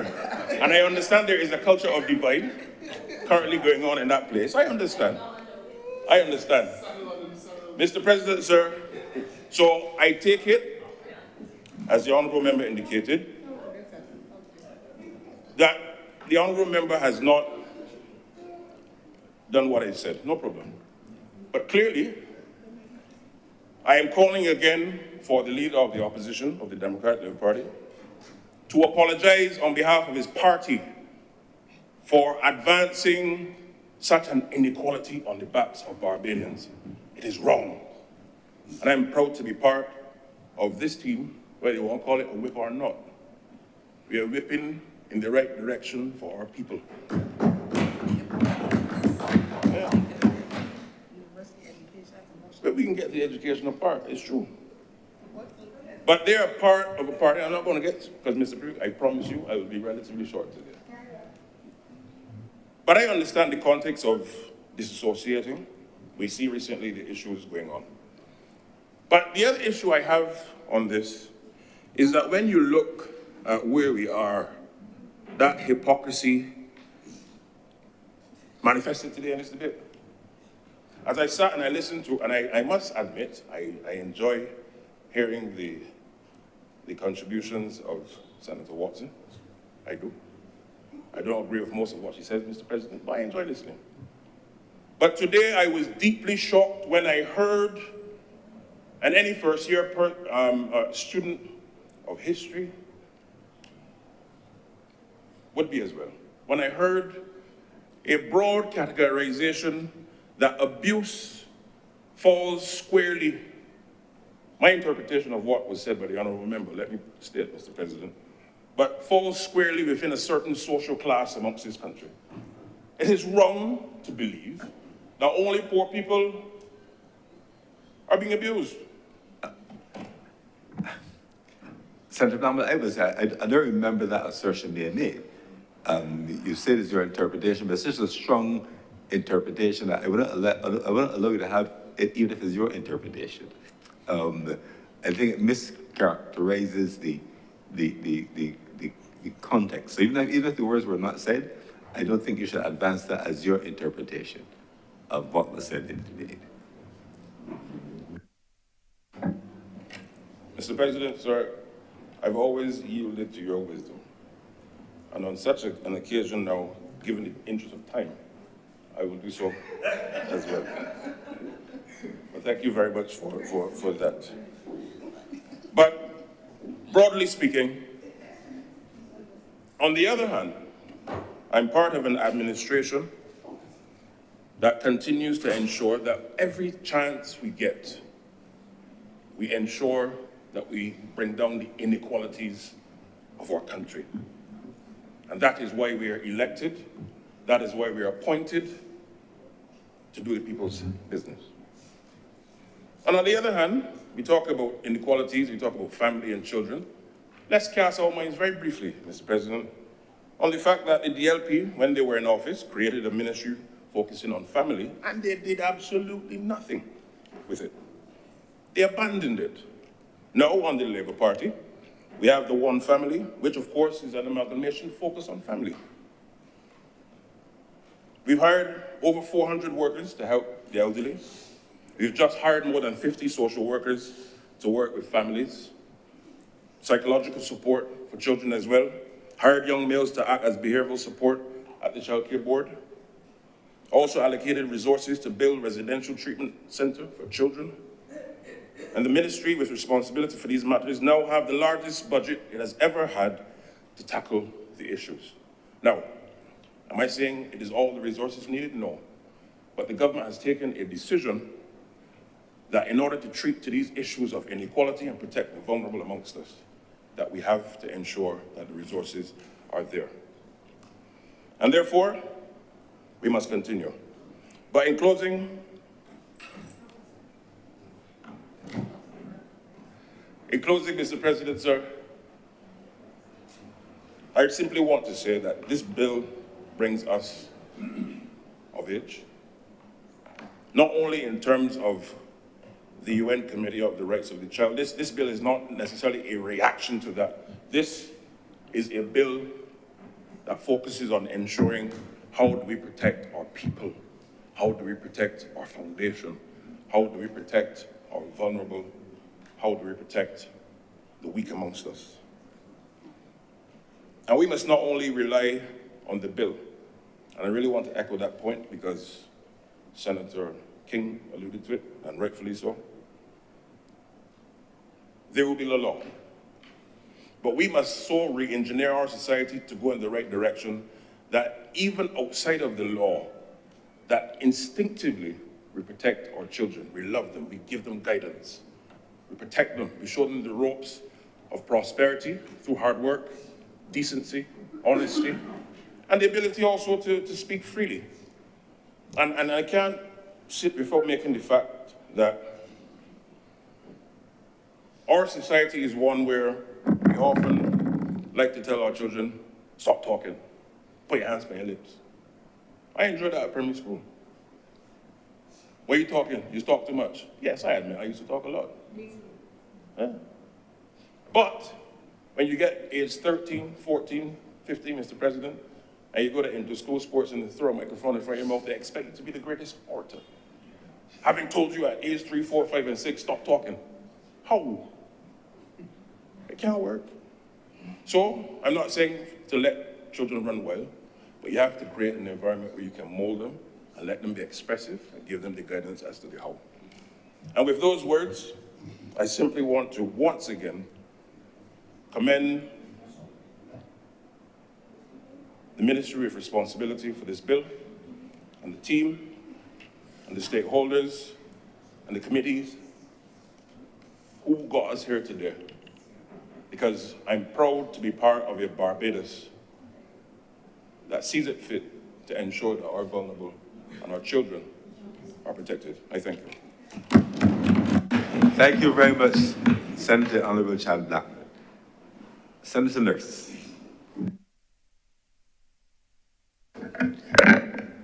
Thank you, Mr. President. I am happy to be able to stand and contribute to this debate. And let me say up front that I support this bill. I support these bills. I think that I would want to congratulate the relevant ministry for having finally come to the stage of producing a modern child protection bill. As we would have heard, some speakers mentioned that the existing bill goes back to the early 1900s in some cases. And it can be no doubt, therefore, that it would have gone past its shelf life and really be in need of revision. So there's so many things that have changed that made it necessary. And so we have now reached this stage. Of course, most of the other, a lot of the other CARICOM countries have already have bills in place. So we are really a bit behind, but nevertheless, we are just about, I think, there at this time. And I would also want to say up front how much I congratulate the agency which has been over the years working in this area of looking after and making sure that our our children are protected. And it's not only the social workers who work on the various cases, but, you know, the aunties, the house parents, who have to give up their family time to be able to be a family and a parent for those unfortunate children. And I have to say that I have, on occasion, been pressed into service, as it were, in terms of doing my little bit. Either whether it was to take someone to a case, or you know, when there's a call in the middle of the night, the police finds a child wandering or something, and somebody had to get out of their bed and go out and deal with that case. And they are really hardworking people. I don't think that they get the praise they deserve. Too often we have too many armchair social workers who don't really understand the key technical issues about social work. And they, you know, they get on the various talk show programs and suddenly they become experts, but not understanding all of the technical issues and so on. And so from time to time, those officers and the board have been maligned, unfortunately. But I think there are lots of good things about this bill.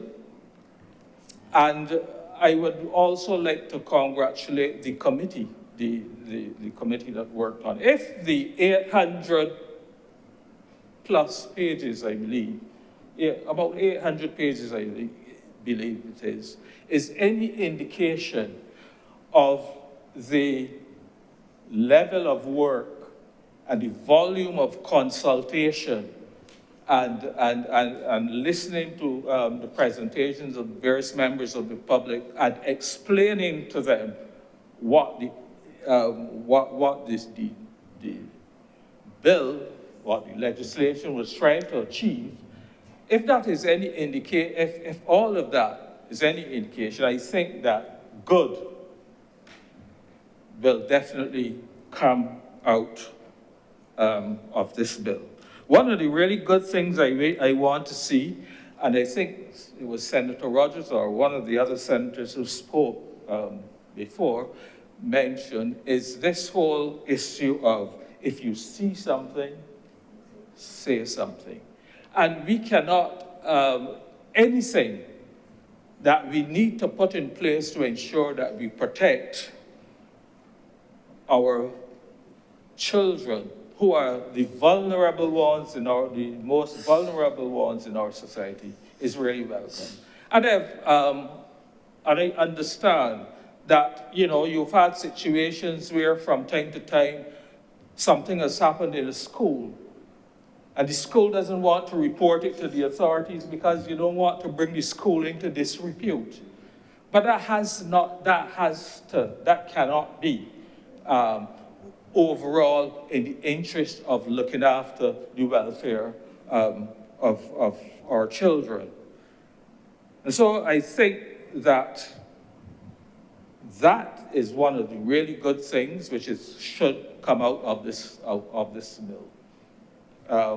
Something else I would like to suggest also, and I've seen from time to time in the press where there's a charge brought against an alleged perpetrator. And the parent sometimes come forward and says they don't want the child to give evidence in the case. And, you know, they give several reasons. They don't want them to have to go through the whole, they don't want them to go through the trauma of the abuse which they had suffered in the past. But sometimes it's also a case where it is believed there's some negotiation which has gone on between a parent and the perpetrator, and you know, the cases, they're encouraged to drop the case. And that is not helpful. It is not useful to seeing these cases of abuse eliminated from our society, because what it does is that it allows the perpetrators to go free and unpunished for these kinds of situations. And so I would like to see in a similar way where it is now mandatory that we're saying if you see something, you say something, perhaps it should now be mandatory that the parent should not be the one alone deciding if that child should be permitted to give evidence. Perhaps it is time that a panel comprising of the director or the child care board or whoever else, but a group of people who make that decision and make sure that where we have issues such as sexual abuse and so on, that those who have committed the abuse are punished. And I don't know if how that would work, but I certainly would like to see, because we all know that there are, if there are, and I believe the minister would have reported when he made his opening debate, when the actual, this debate started back in 2023, and he gave some indication of the level of abuse cases. I believe there were in excess of 600 in a number of years, and they were increasing and they were going up. And we have to stamp them out. And so I think that anything which will work to make sure that people are not allowed to get away with abuse of our children, that and as we go forward, I think then that would be a positive in terms of reducing the level of abuse cases. Because there are so many that, as much as have been reported, there are several more, and we all know that are never reported for a lot of the same reasons. So this part of the legislation, I think, is very useful, and I certainly wish to support that. I think, Mr. President, there are a few little issues which I would wish to just comment on. And one of these issues that came to my mind was an issue relating to the question of consent. Under our legislation, under our current legislation, a child can give consent to sexual activity at age 16. But yet it seems a little strange that if they wanted to get, there's a gray area between the age 16 and 18 that they can't marry. They have to get, they would have to have parental consent. And there is an international standard which puts the age of 18 as the age of consent.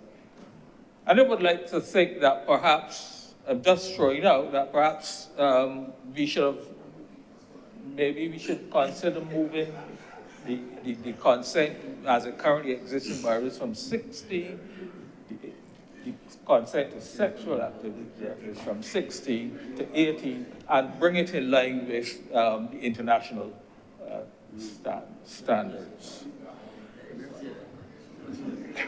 I also wanted, Mr. President, to touch quickly on corporal punishment. I'm pleased to see that there's a reaffirmation that it will not be that it is not allowed in child care facilities. What I don't see, and perhaps what could be explained, is why it has still remained in terms of schools, which still allows, because it hasn't been taken off the statute, which will still allow head teachers, for example, and senior teachers to inflict corporal punishment. So what is the difference there? Perhaps it should all be eliminated. I personally am not a supporter of corporal punishment. I know that people of my vintage in coming up would have suffered, would have endured, I should say, some level of corporal punishment. And truly we say, you know, it didn't do me bad. I didn't come out as a bad individual. But truth be told, I don't think, and this is just my personal view, I don't think it is right. I remember, Mr. President, my two daughters, when they were there, much younger, I believe, probably still at primary school.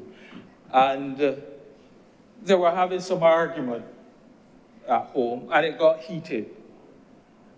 And I decided I was going to inflict some level of punishment. I happened to be reading the daily newspaper, the Nation newspaper at the time, and I rolled it up. Now, it was a Tuesday Nation. Now, if you know the Tuesday Nation is the most flimsy paper of the week. But I rolled it up, and I decided to inflict a few lashes on their behinds with this rolled up newspaper. To this day, they make fun at me for those newspaper lashes. But I say that because from a personal level, just to inflict that punishment, which I know would not really anything abusive, in my view, it hurt me. And obviously it hurt me more than it hurt them, because I became I became the laughing stock. So the point is that there are several other ways of punishment. Some of them are a bit poo-poo. Sometimes when we hear about timeout and so on, a bit poo-poo. But I think that there are sufficient alternative methods of punishment that can be used. You know, if you take away a child's cell phone, for example, or the tablet with all the games, that is probably going to hurt them more than if you inflict some corporal punishment. And so I would like to see that eventually this whole issue of corporal punishment would also be eliminated from the schools, and that we will be looking to more sensible or humane, if you want to call it that, types of punishment for our children. I also wanted to just comment on the question of a family court, Mr. President. I believe the time is right for a family court. Given the level of cases of abuse, which we know that are coming before the courts, the problem is that they're not being necessarily dealt with because of the system, the court system, the backlogs and what have you. And they're not being dealt with with the level of urgency, which is absolutely necessary. And I think that a court set aside to deal specifically with these child issues and other family issues would more slightly be a step in the right direction in ensuring that you have a more efficient system of dealing with such cases. I mean, I recently have read in the press where, you see a case or an abuse, I should say, which took place 4 or 5 years ago, but yet the perpetrator is now being, the case is now being tried. And sometimes it is obviously a difficult situation for that child who may have been under 13, under 11, and to call them 4 years later and ask them to recall the events of that particular situation, I think cannot be in their best interest. And of course, at the end of the day, the perpetrator will, nowadays you go in and you plead guilty and you get 1/3 off for, pleading guilty, and another set of, reductions for cooperating with the police and this and that, and then you end up that the individual spends very short periods as punishment, or maybe not anything at all. So I think we need to see that those cases are dealt with in a much more timely manner. And while I'm on this issue, Mr. President, I also want to mention another issue, which is a kind of a court-related as well, and an issue relating to punishment. Very often, or from time to time, one recognizes that there have been issues of abuse, not with any sense of malice or any such thing, but because the parent did not know any better. They didn't have any better way of training or disciplining children.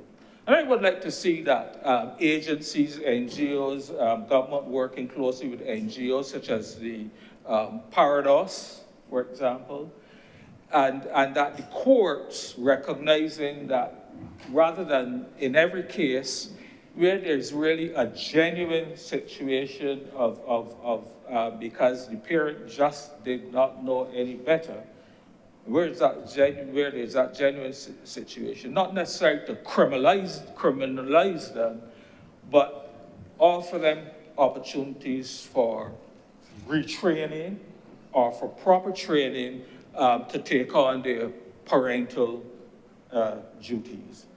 And I know I've seen on a couple of occasions when you read the court cases where the individual judges or magistrates, as the case may be, have actually referred the parties, the guilty parties, to Parados for training. And I think that is a good thing, because as I said, we should not be trying to criminalize individuals where they are trying their best. And I raise this point because Senator Morris raised quite a few issues relating to abuse. And I don't want to go back over that obviously, but I just wanted, there's one particular one which I remember, which happened, I think it was last year, or maybe earlier this year, reported again in the press, where this parent, a father,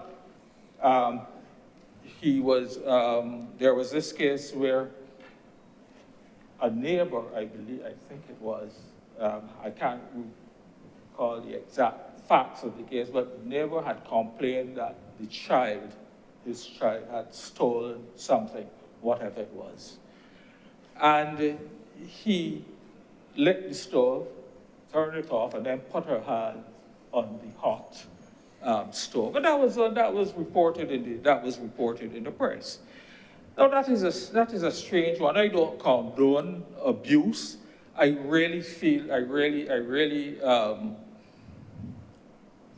would advocate punishment and serious punishment for abuse. But that case was funny because when you heard that parent's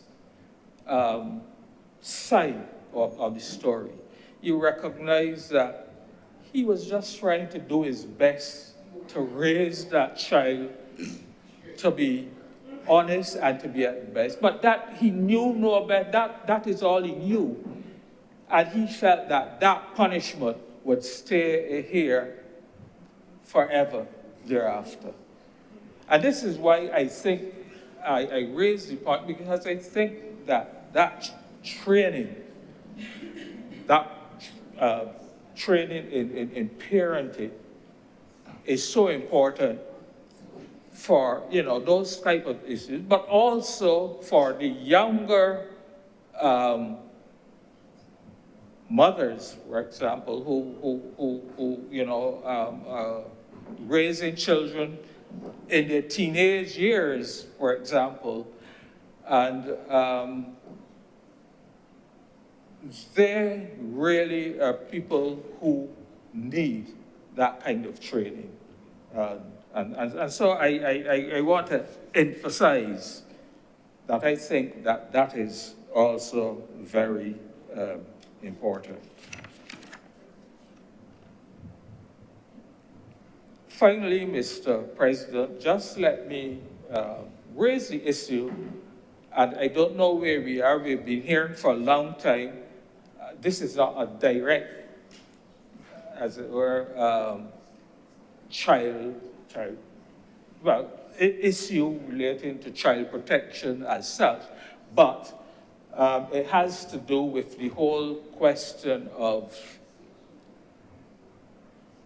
the amalgamation of the social services. And I raise it because I think that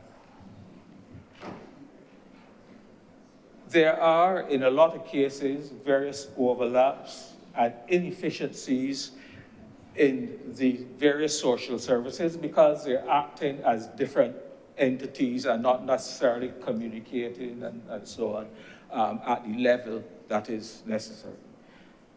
And so I would like to think that if this new body, which has been hinted at for quite a long time, can be up and running, a level of efficiency and economy in terms of services and so on can actually be achieved.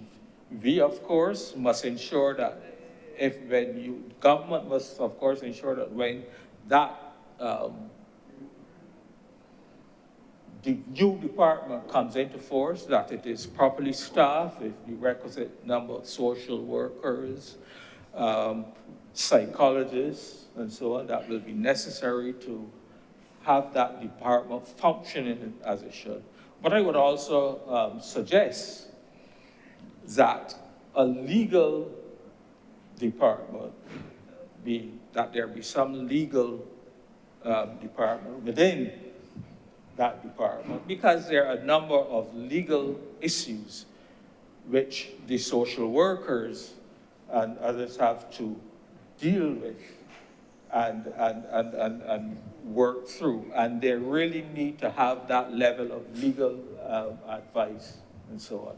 And so I think that would be useful in making the department that much more efficient. And so I look forward to that legislation coming and we moving forward.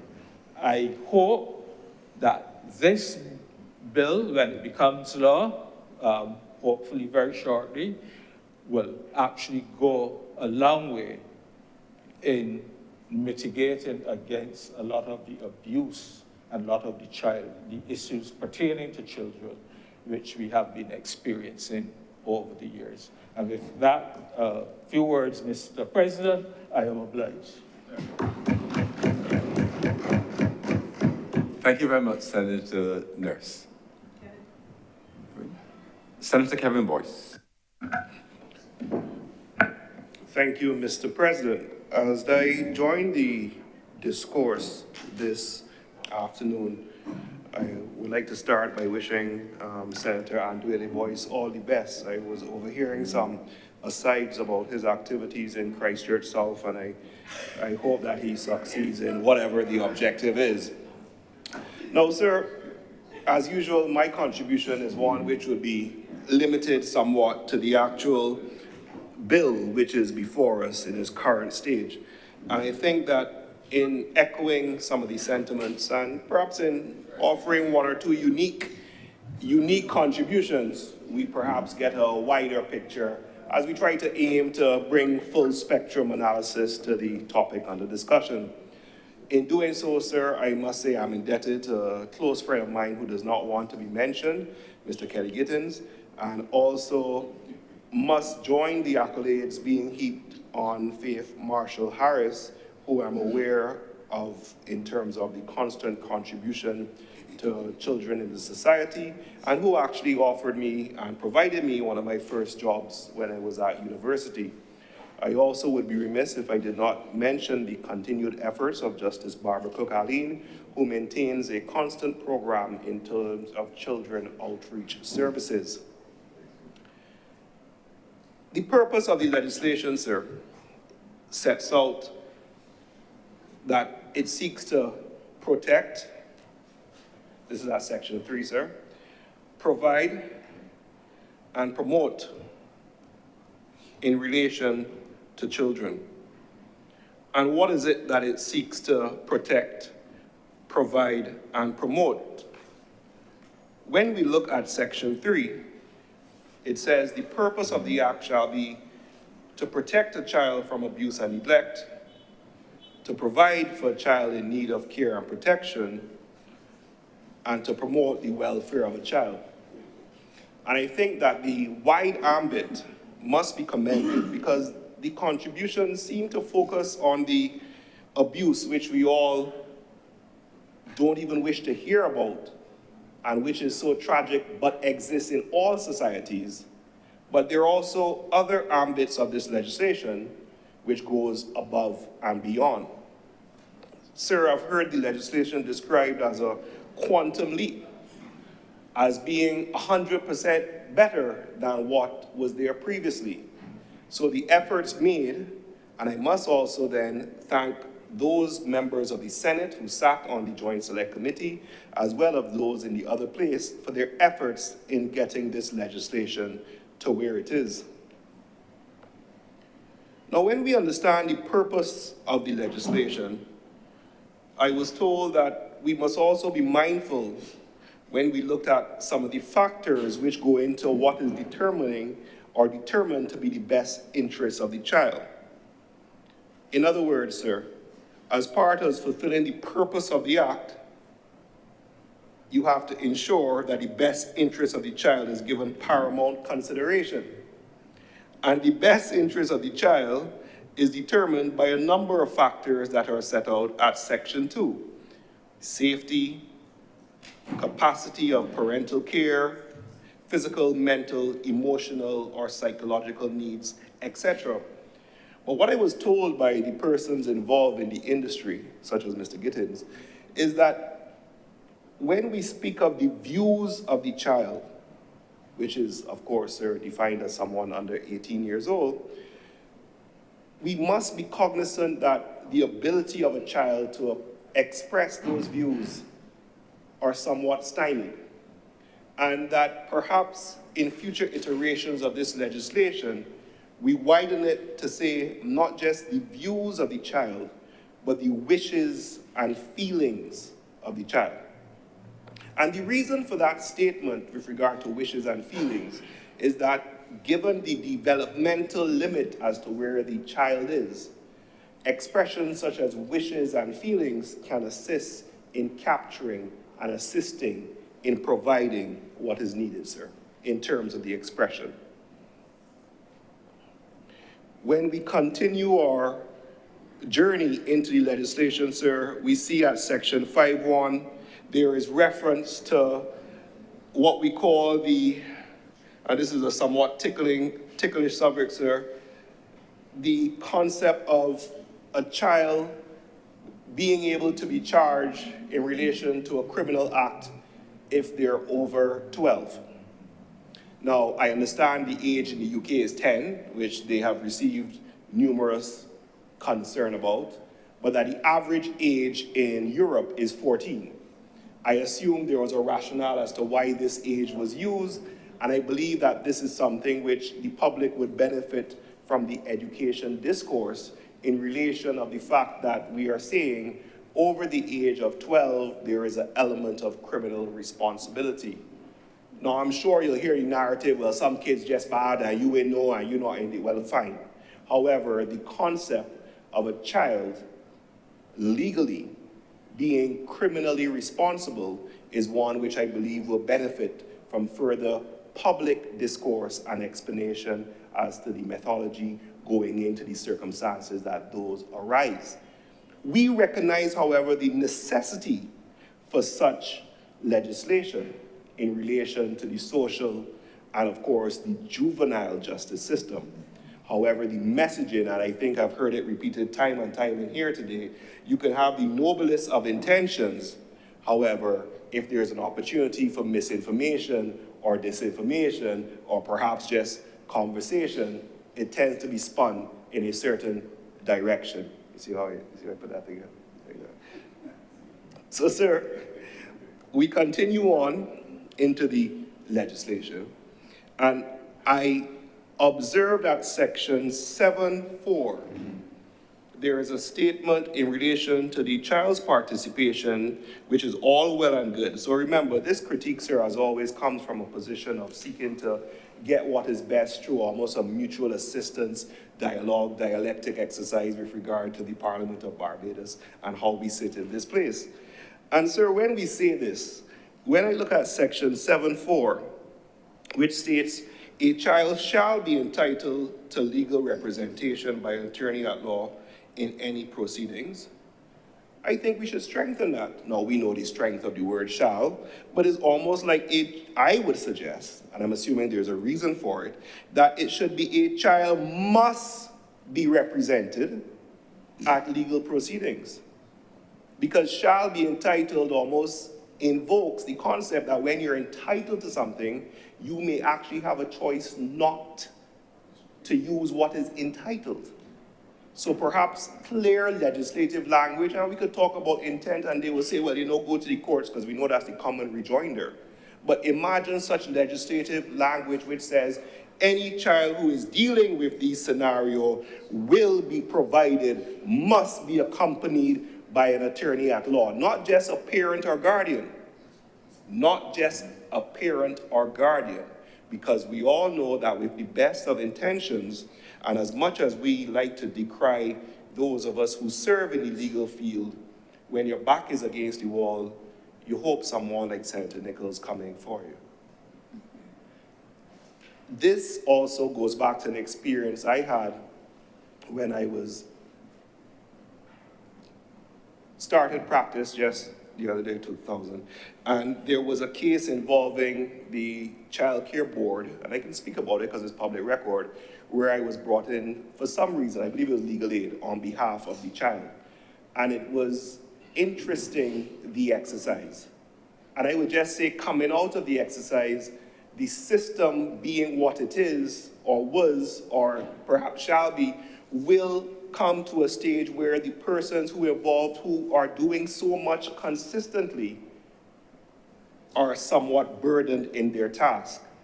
And in having a fresh perspective in the case of children who find themselves in these scenarios, it may lead to a more independent, robust outcome. So that's just my contribution in terms of that piece of the legislation, sir.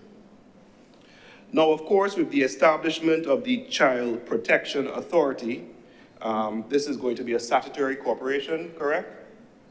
Yes, we spoke about that, but we understand why, and another statutory corporation, but the government explains why the balance needs to be done and the resourcing and all that good stuff, so we'll put that to the side. The most important part, sir, is I would like this to be put within the sacred vault of the promises kept, promises made, promises kept category that the government has. You see, this is so important, sir. This is so important, sir, that this nascent body, if it is not properly funded, will not be able to achieve these lofty goals. So we will sit down here, we will give the rhetoric, we will tell all the horror stories that we hear, we will say all these things. So I am asking that it's put in the promises made, promises kept category, and it is executed and funded to allow the job to be done. And what's going to be necessary for this job to be done, sir? Firstly, as is set out in the legislation, adequate staffing, and we know we do have the educational resources of individuals in Barbados who are qualified to provide the assistance. I would, however, proffer, sir, that one of the benefits I got on a IVLP program to the United States was that the persons who serve in these roles should, and I don't know if we have the resources, so of course these are all just suggestions, should be offered a stringent mental assistance and review program. Because what they recognize in America is that the persons who have to deal with these cases of the children who are impacted have literally to be rotated out of the care system after a certain period before they start to be invariably impacted by what they see.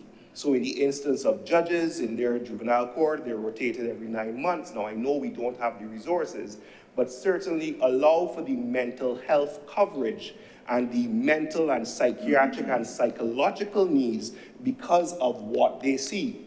We sit down here and we tell these stories for whatever reason, but there is an impact, not only on the children, not only on the parents, but also on the caregivers that needs to be considered. Another area, sir, in terms of the funding, will, as always, be a request for education to explain what is being done. Now, I said education previously in terms of the rights of the child and the different areas, but also education in terms of we know what will happen when this bill is passed. We know the counter reaction, we know the statements that will be made on social media. So let's look at a section like section 24, which calls for mandatory reporting. Now, this list is what we will call exhaustive or non-exhaustive, because at the end of section 24, after they list all the persons who have to do the reporting, they say, any other person, and this is at 24I, 1I, any other person who by virtue of the nature of their work owes a duty of care to a child. We could argue that 6 ways from Sunday, sir. So when you have legislation like this, which we understand the intent, which is, as Senator Rogers said, if you see something, say something, and the legislation is certainly encouraging or compelling that you do so, we need to make sure that persons understand. The section applies to parents, medical practitioners, administrator of a hospital, school principal, social worker, law enforcement officer, internet provider, any person who provides health care, welfare, education, religious, child care, law enforcement, and then any other person who by virtue of their work owes a duty of care to a child. That's a wide net. But we understand why it's being cast. But when you have persons who on social media will say you're casting a wide net so as to impose this on people, let us be ready with an educational campaign to push back on any disinformation or misinformation, as to why it is being done. Another reason, sir, is that it carries a penalty if there's not immediate reporting. Immediate reporting. Now, sir, you have made and you have sacrificed, you, Mr. President, I'm calling you out in terms of your level of service to the government. Have you ever seen anything done immediately? Immediately in the civil service, sir, and in legislation, two different things. So we need to be cognizant that while we support the aims and the objectives of legislation, there are persons out there with various agendas who will seek to use it to cause issues. So be ready. That's all my suggestion is to the government. Now, sir, we speak also, and what I like is under section 27, for the persons who are obligated to do the reporting, that there is a level of protection in terms of the confidentiality which is given to the director. But this is Barbados, so how do we keep things confidential without the resources to allow for the information to be kept in such a manner? With regard to the necessary oaths of secrecy, with regard to the necessary training, with regard to the necessary computer systems and protection of the information that is kept. We got persons out there who are extremely malicious and dangerous. So how do we protect those who go and say, so-and-so did this? The legislation that we have passed already in terms of whistleblowers provides a useful guidance, and that type of guidance can assist in terms of seeking to protect, which is a key component, because if people believe that their disclosure or their reporting is subject to somebody else finding out, you are not going to get the level of participation that you want. So that is offered as a consideration for the powers that be, sir. Now, there is, of course, another reference to the immediate, and I'll repeat the concept of immediate in the matter of fact, don't even let me limit it to the public service, sir. Immediate in the private sector, I'm yet to see it. I'm yet to see it. Senator Nichols will tell you a funny story, and the magistrate will tell you forthwith. Forthwith. But immediate, sir? Look at section 25. Where a report is made under section 24, the director shall immediately conduct an investigation. How? Without the resources. So we're putting these obligations on the policy implementers, the persons who actually have to do it, and we sit down here and say, well, this is what you have to do, this is the legislation. Well, we have to give them the resources. How is the director supposed to conduct if there are 3 reports which come into one day, but you have 2 case officers conduct 3 immediate reports? So again, best of intentions, support is given, execution needs to be looked at. While we are supportive, these are considerations to have. Another piece I like though, sir, is section 50. And I think we need to expand this. The concept of maintenance of children who are held by the authority, by parents who can give, makes a lot of sense. It makes practical sense, it makes social sense, and it also helps with the coffers. And you know what? Let's not stop here with children. Let's deal with those persons who leave elderly parents and relatives at the hospital. And let's get some maintenance from them as well. if we can do it in this legislation, let's bring a Queen Elizabeth Hospital bill and deal with it at that as well, because there are too many cases in that scenario. So I like this piece of the legislation, sir. Now, sir, I note with interest that at section 52, there is the contemplation of the foster care and the regulations that need to be made. I would suggest, sir, that the same diligence which went into the production of this piece of legislation be echoed in terms of the regulations for the foster care, because at the end of the day, we need to look at the supervision of these facilities, the selection of the facilities and the persons. In other words, just like in the case of adoption and these other things, you have to have a certain amount of means, a certain type of character, police certificate, mental acumen, all this other good stuff to say that you're fostering our nation's children. So I would suggest, sir, that the need for supervision, selection, guidance, and mentoring of not only persons who fosters, but also the facilities need to be considered, because heaven forbid, and this is a pragmatic concern, we may find ourselves with certain persons who do not have the correct mindset, which then leads to us having the same problem that we are trying to mitigate against. Let me speak freely, Mr. President. There are persons out there who would not necessarily seek to do what is right. And there have been documented cases of foster systems which have been utilized for abuse.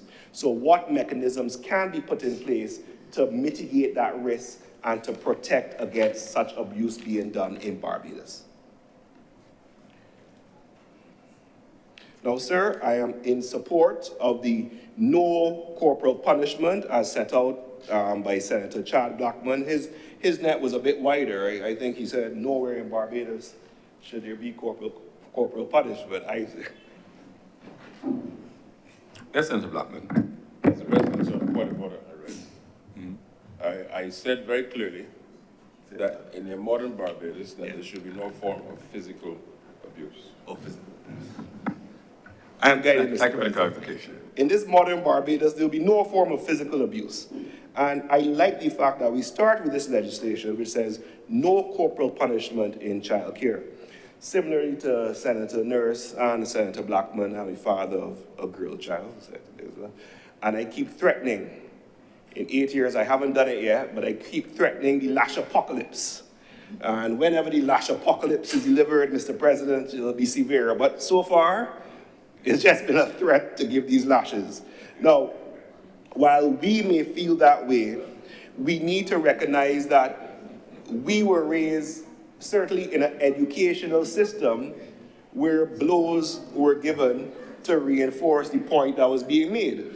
So you may not know, but I had some of my education in Trinidad, Mr. President, and in this vocab, every morning, you used to have to sit, and when we were studying for common entrance, you had to do your vocab. So you start off with the word hate, first chap in the line, abhor, next mile line, detest, next mile line, dislike, next mile line, blows. So that is how we were taught. Now we are moving away from that as a society, recognizing that, hey, maybe this is not how we do it, but we need to be mindful that where we are coming from.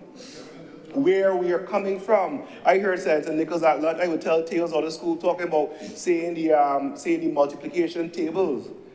2 by 2 is 4, and 3 by 3, and you go through the line, but as you start to get higher, fellas get nervous. It's a famous Lord Zen skit. Yes. A famous Lord Zen skit. Senator Boyson never posted on Twitter. Lord Zen, the fellas start to sweat when you get up there, and you get blows. But the point is, we come from a society where that is the norm. And that is how we were exposed. Now then we go and we say there should be no corporal punishment. There are persons who will push back. Senator Rogers would say, spare the rod and you spoil the child. So we have to understand the messaging, as unique and as modern as it is, will not necessarily find itself being palatable for the wider society, because we know not from whence it comes. And it is modern, and it's UN, and it's highfalutin, and you're trying to bring other things in with the agenda. So be mindful of all this. when you seek to do what I think is right, actually the same gentleman who doesn't want to be mentioned says that is lazy parenting. We beat those who we can. I think Senator Nichols said that at lunch too. You don't walk around the place beating someone bigger than you. I wouldn't go up to Senator Blackman and cuff him in his neck. Not because it's illegal, right? But he's also of a certain girth. But as we say, monkey know which tree to climb. So when we talk about this concept of blows and we talk about why we ought not to do it, understand why there's going to be pushback, but we all recognize that we need to move away from it. I think that's a given, sir. Now, sir, Section 63 speaks to unsupervised and unattended children. I think, again, this needs to fall within the category of what we tell people about this legislation, because it is a penalty with regard to children under 12 being unsupervised. Sir, we are well aware of households in all socioeconomic demographics where children are left with the older person being a child of 10. We see children walking on our roads going to school, and I am shocked at the age which they're walking by themselves. Is that not an unattended child? Walking on the road, is that not dangerous? So we have to be careful with the best of intent what can happen with this type of legislation unless it is adequately rolled out. Education is performed as to the cause and effect and the meaning and the penalties and guidance given to those who have to implement when it comes forward. Sir, no issues with Section 64, cruelty to children, it is wide, and of course the objective is to protect a child from abuse. At the end of the day, full support for this legislation. I've heard the commentary about society and where we are, but not that we should find any comfort in this, but this is the way of the world. The world is sometimes a dark place. So let's come together and try to be each other's keeper and recognize that when you see that child on the road in Barbados, it's not somebody else's child, you know, it's our child. Yes. It's the collective Barbadian, it is our child.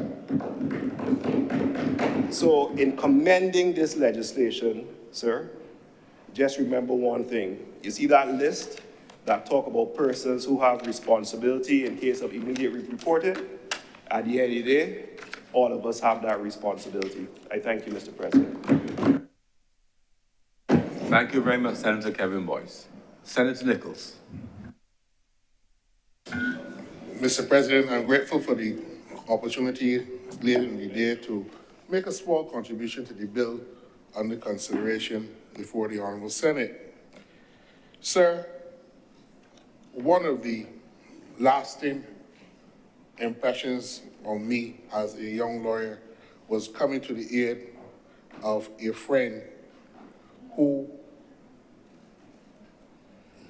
was in despair because he was picking up his children, aged 3 and 5, from the school, nursery school and primary school, because the teachers were complaining that his children were in distress, and the mother had brought them to school and they were in obvious distress.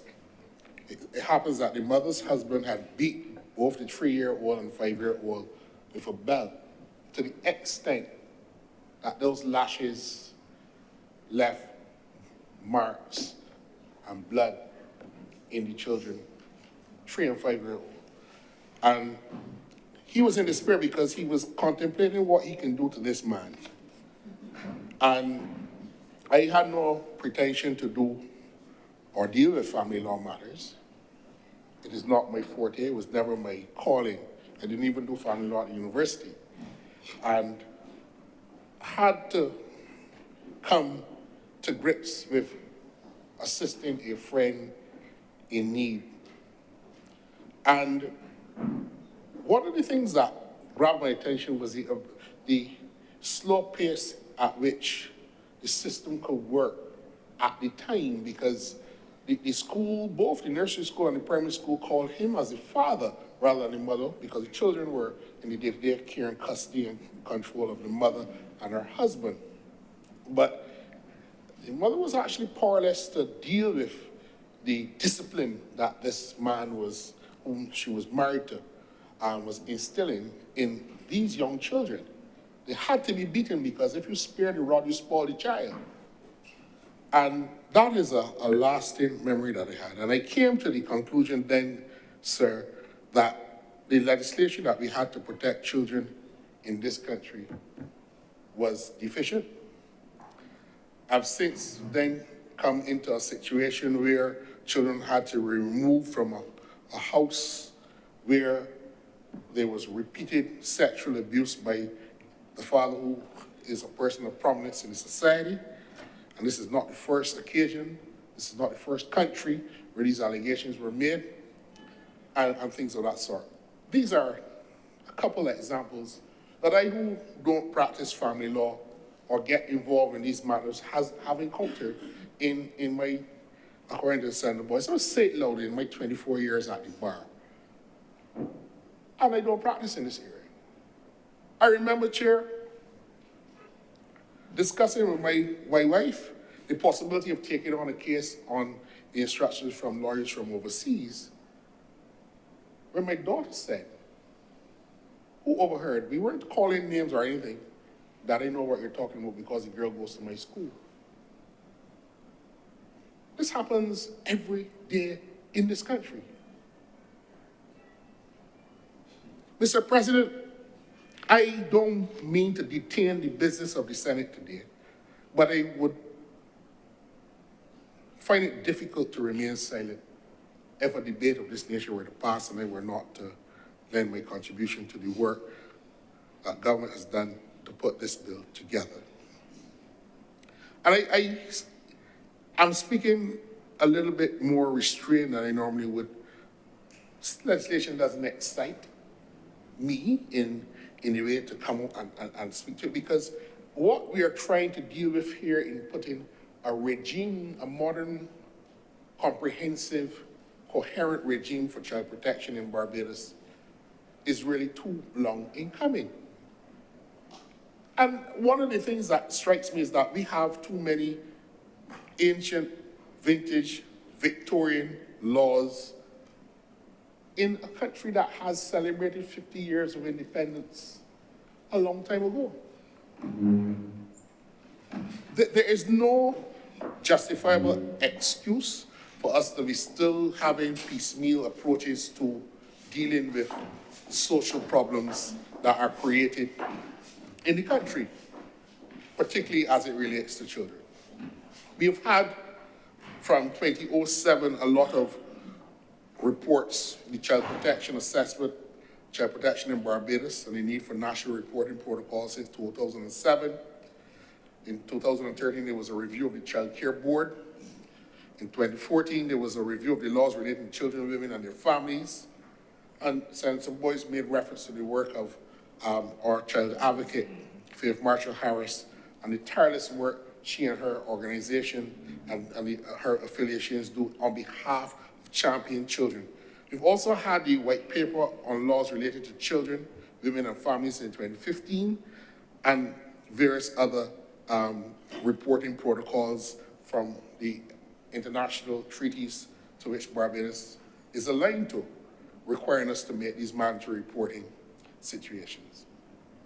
All of these assessments have, for the last 10 or so years, have indicated to us that our laws relating to the protection for children is deficient. The legal system is deficient. So that one of the things that I admire about the work of this government is that we are not shy to dismantle, break down, and rebuild the institutions in this country to make them fit for purpose and to make them coherent within the context of the world that we live in. This bill, the Child Protection Bill, does that. And I think my colleagues dealt with a lot of the misinformation circulating in other places that sought to give some sinister motivation behind the efforts of government in this regard. And I recall the admirable attempt by a young attorney at law and his colleagues in drafting the bill from scratch.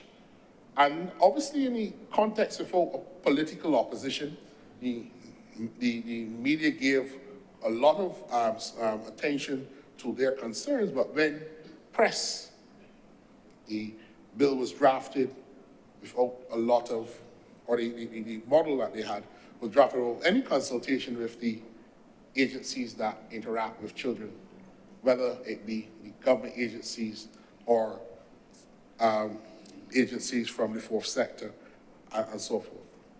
What we have, Mr. President, is something that I believe that we can be proud of, and I think that the approach of the government by way of the Parliamentary Select Committee process to engage the parliamentary bodies, both the House and Senate, and also the members of the public, stakeholders, when it comes to major pieces of legislation, is a step in the right direction. It is new to Barbados, and I believe, Mr. President, that it is something that is essential because we get the opportunity to bring the best version of legislation to Parliament for final progression through its various readings.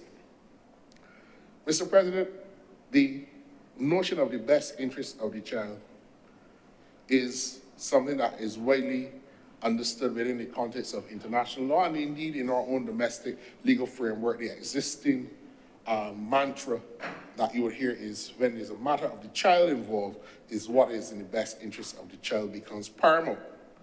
Now, I do agree that Senator Boyce's comment in terms of respect for the views of the child, but I would dare say that in legislation such as this, you would expect a court to give a broad interpretation towards like the views of the child and not to limit it to any specific or dictionary interpretation as to what the word views are. Given the importance and the contextual place of the international rights that are in the International Convention on the Rights of the Child, I would think that you cannot limit the interpretation of the views of the child to be as narrow as may be the suggestion. But I do accept that there is this scope for the limited interpretation, but I would hope that our courts will be staffed with the appropriate personnel to interpret these matters on a way that is consistent with international trends in terms of how these concepts have emerged in other cases in other jurisdictions, particularly and giving good consideration to the particular circumstances which come before the court. Chair, sir, Article 19 speaks of the Convention speaks to the right to protection from all forms of violence. This bill does go a certain way to make sure that in our institutional arrangements, children should be protected from all forms of violence. I would place on the record, Mr. Chair, Mr. President, that I don't support there's any legitimate, lawful, or even constitutional basis for corporal punishment. And I'm not advocating for there to be a flurry of applications before the court.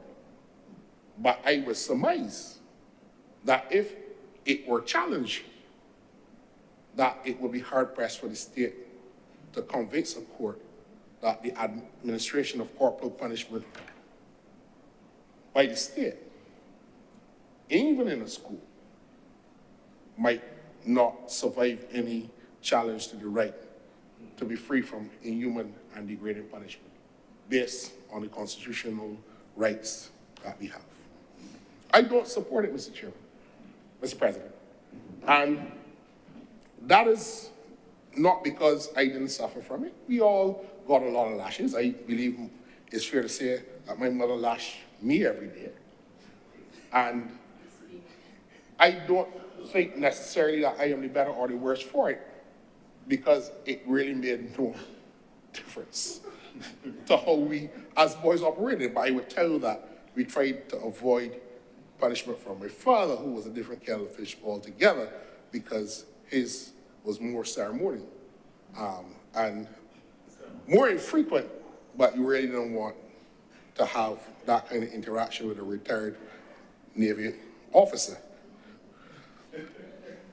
But, sir, my children have not necessarily, and thus far, given rise for that infliction. And I know several of my friends and associates who I grew up with who never had to go through corporal punishment. It is insane to justify inflicting harm on a child as a means of discipline. It is inconsistent. It is unreasonable. We do not beat adults when they err. And so the boys quoted me correctly. We tend to beat the people in society who can't defend themselves. It is a legacy of do as I say or let's that comes from a not too distant past. I abhor the treatment that was meted out to us as boys and girls at schools, because I know it made no difference to your upbringing. And anybody who says that they only learned or behaved because they get licks, rationalize for me why they are behaving now. Rationalize for me why they are productive members of society. Because you were beaten? I cannot set that logic.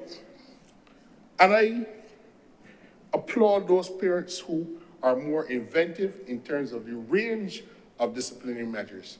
My grandmothers, both of them, I had the good fortune to live under their rule, never hit us.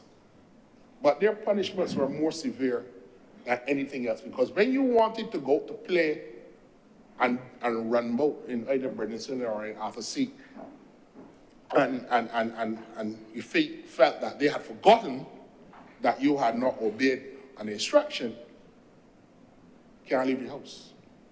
And if tomorrow you feel that you can do what Granny say and you go and wash down the pens or whatever, you count the sheep or do whatever you had to do, she still ain't forget. And you were safe for the whole week, not raising a voice.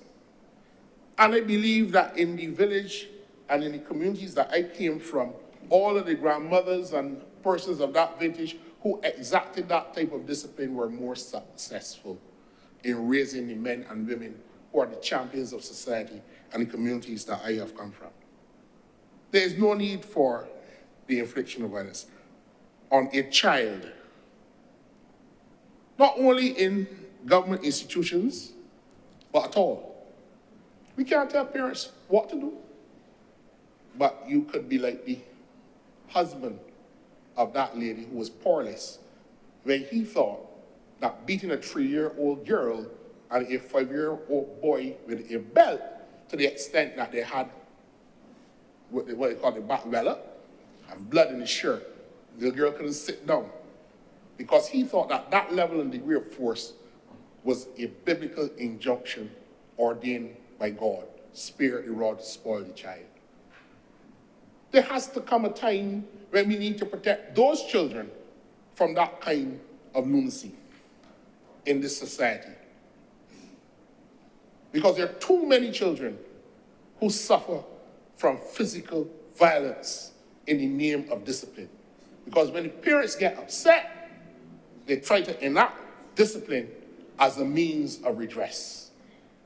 That is not protection of children. And if I fall on the political sword of saying that I am not on the side of corporal punishment, so be it. But that's my view.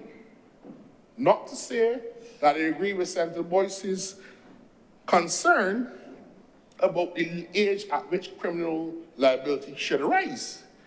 I don't condone foolishness. I don't condone that we should allow children to do as they like either.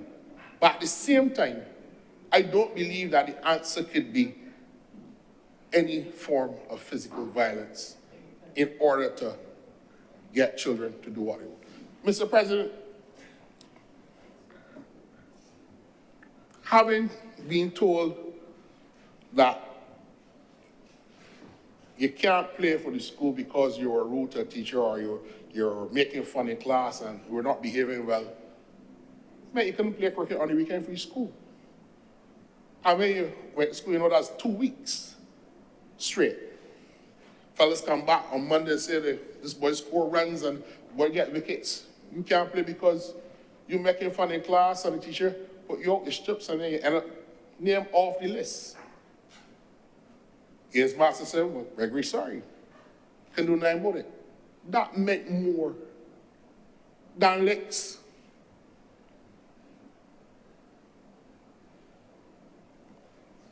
We have to accept that we have a problem in this society.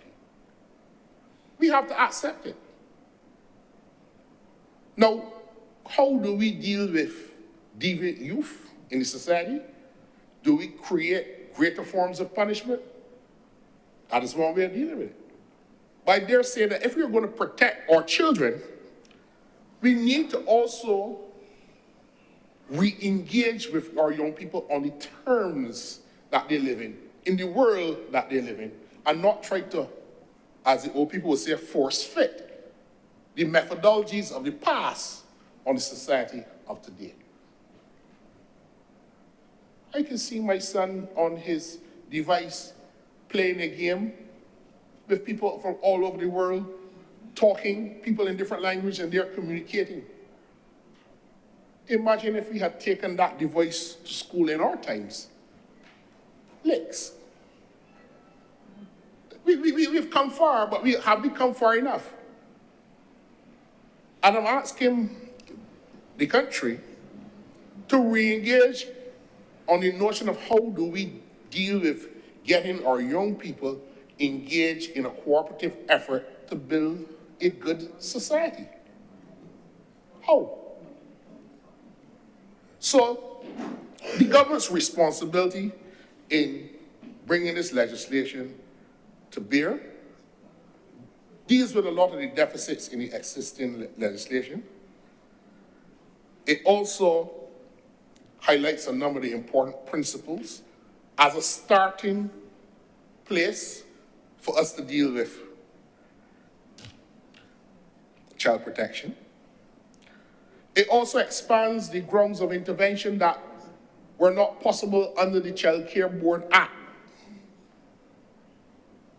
We had this omnibus offense of wandering, which was this designated category to place people in.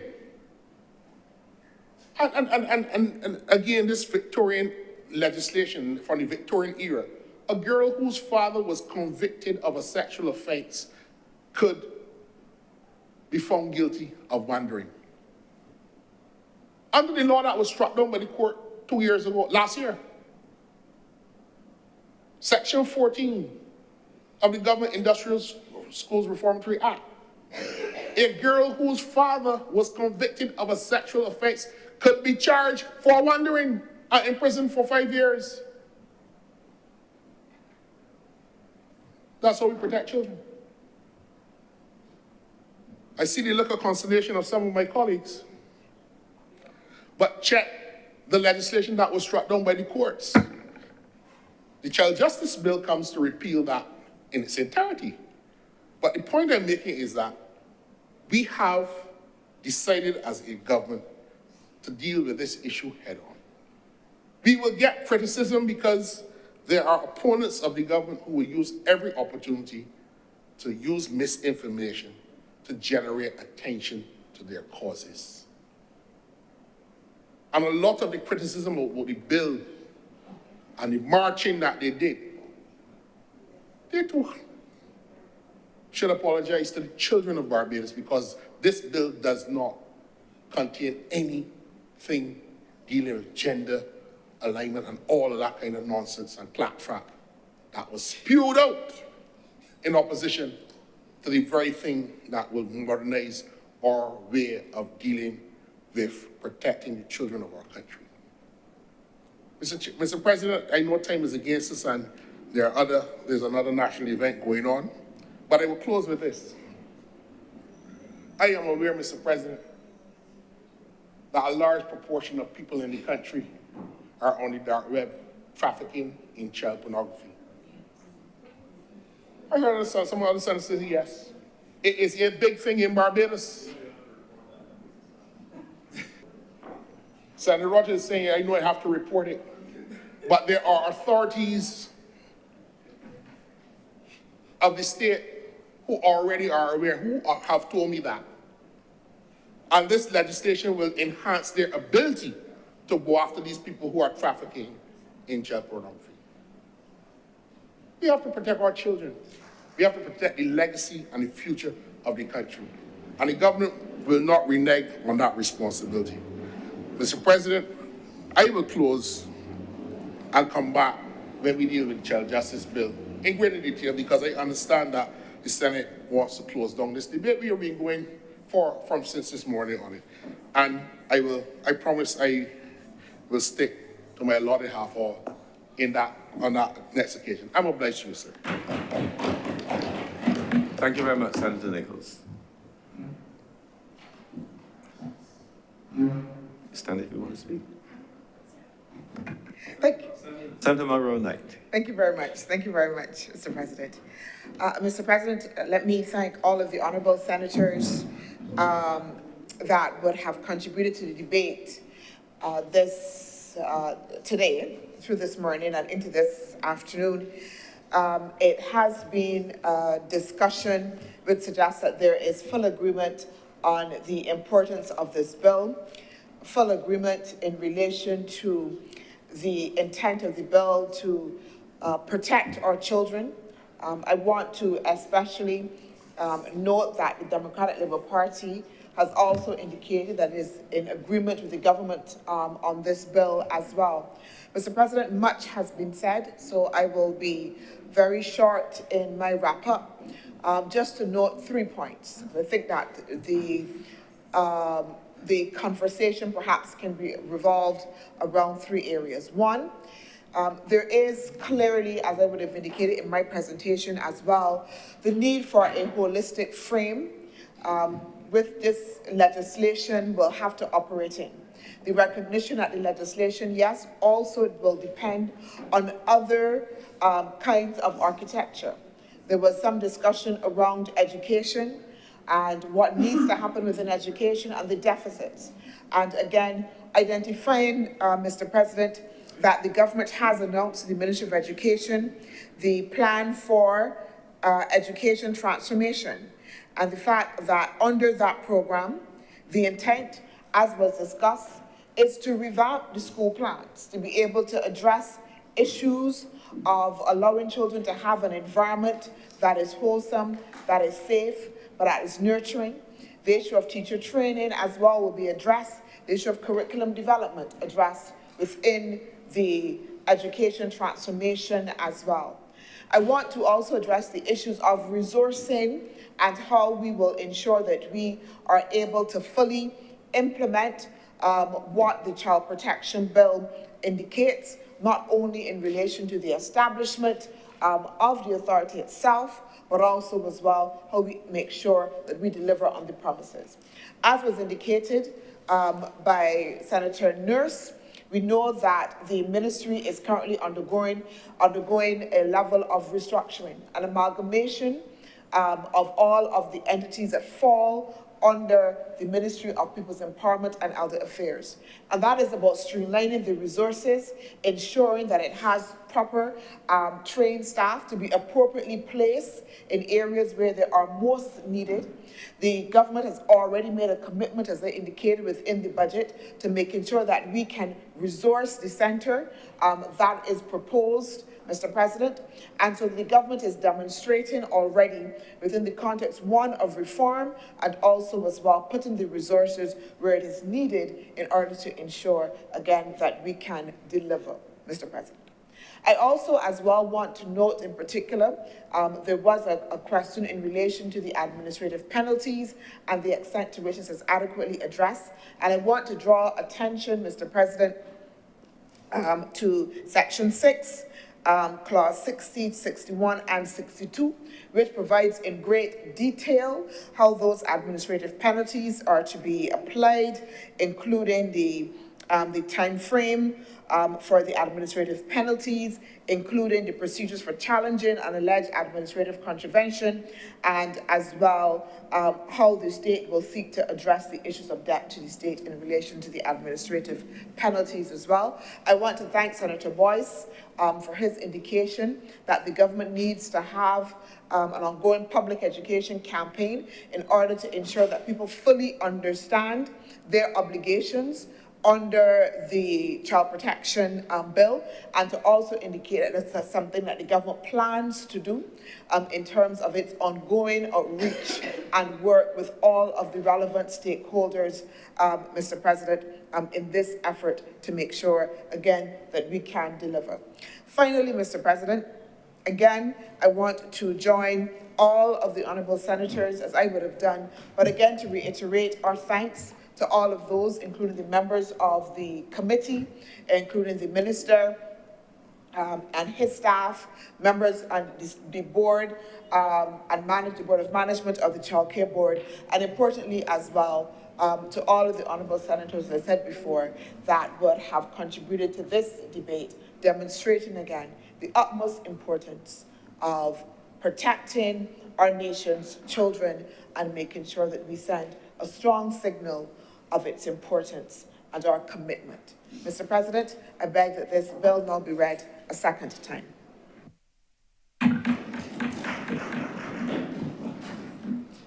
The question is that this bill be read a second time. Will all honourable senators in favour please say aye? Aye. Those against please say no. Methinks the ayes have it.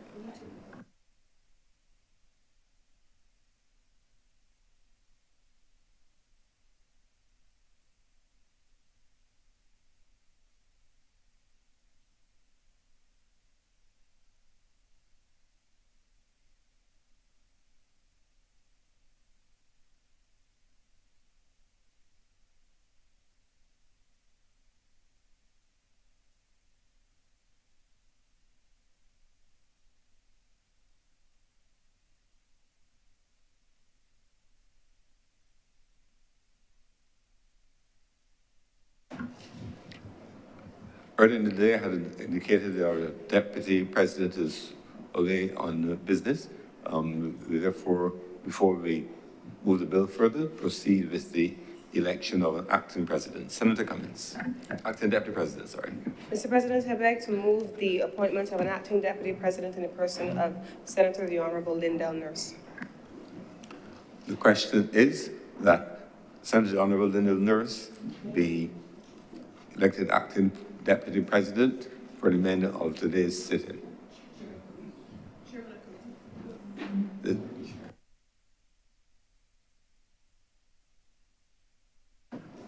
Our standing order does not exactly describe such a person. They describe a Deputy President who is also acting, who performs the function of Chairman of the Committee. The question is that Senator the Honourable Lindell Nurse be elected as our acting Deputy President until, for the remainder of today's sitting. Will all honourable senators in favour please say aye? Aye. Those against please say no. Methinks the ayes have it. Congratulations and thank you, Senator Nurse, for your ever willingness to serve. Senator Dr. Maura Knight. Mr. President, I beg to move that Your Honour do not leave the chair and the Senate resolve itself into committee for further consideration of this bill. The question is that I do not leave the chair and the Honourable the Senate resolve itself in the committee for further consideration of this bill. Will those honourable senators in favour please say aye? Aye. Those against please say no. Methinks the ayes have it.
Senate is now in committee. Mr. Chairman, may we take the bill in parts? Part 1, clauses 1 through 7.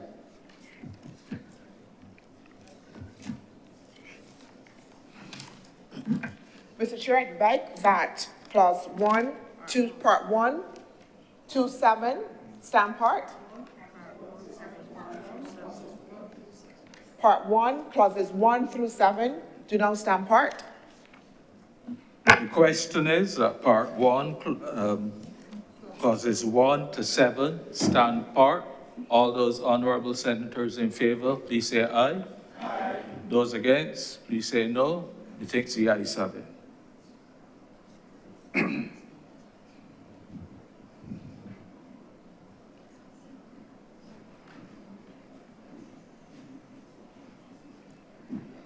Part 2, clauses 8 to 21. Mr. Chair, I beg that part 2, clauses 8 to 21, do now stand part.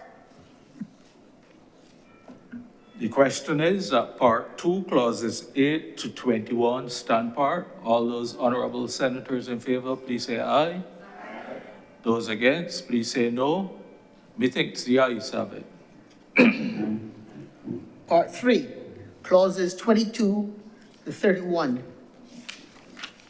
Mr. Chair, I beg that part 3, clauses 22 to 31, do now stand part.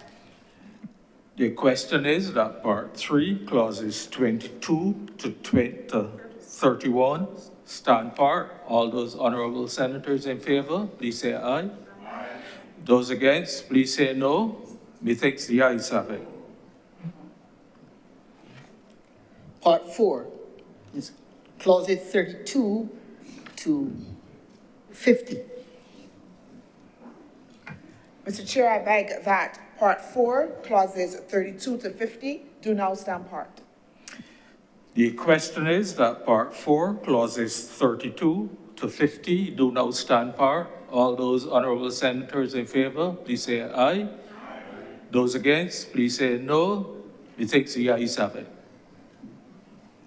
Part 5, clauses 51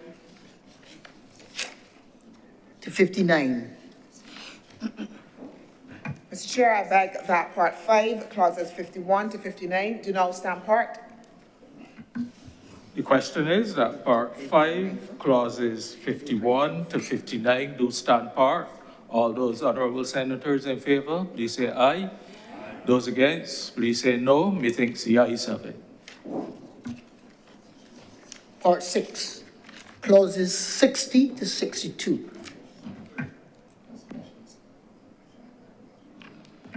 Mr. Chair, I beg that part 6, clauses 60 to 62, do now stand part. The question is that part 6, clauses 60 to 62 do stand part. All those honorable senators in favor, please say aye. Those against, please say no. Methinks the ayes have it. Part 7, clauses 63 to 66. Mr. Chair, I beg that part 7, clauses 63 to 66, do now stand part. The question is that part 7, clauses 63 to 66 do now stand part. All those honorable senators in favor, please say aye. Aye. Those against, please say no. Methinks the ayes have it.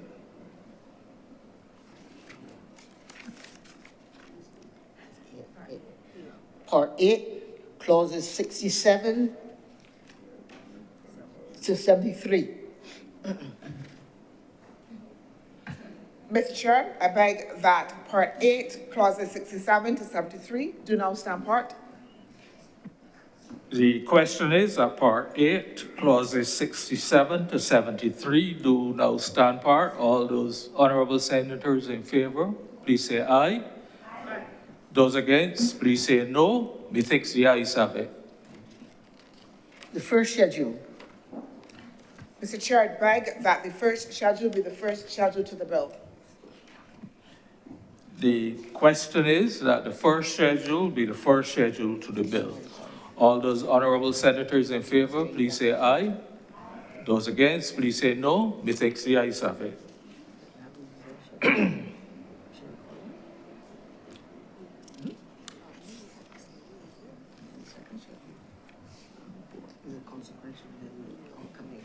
Hold on. Report. Right. Mr. Chair, I do now beg that you now report to His Honor the President the passing of one bill in committee. The question is that I do now report to His Honor the President the passing of one bill in committee. All those honorable senators in favor, please say aye. Aye. Those against, please say no. Methinks the ayes have it.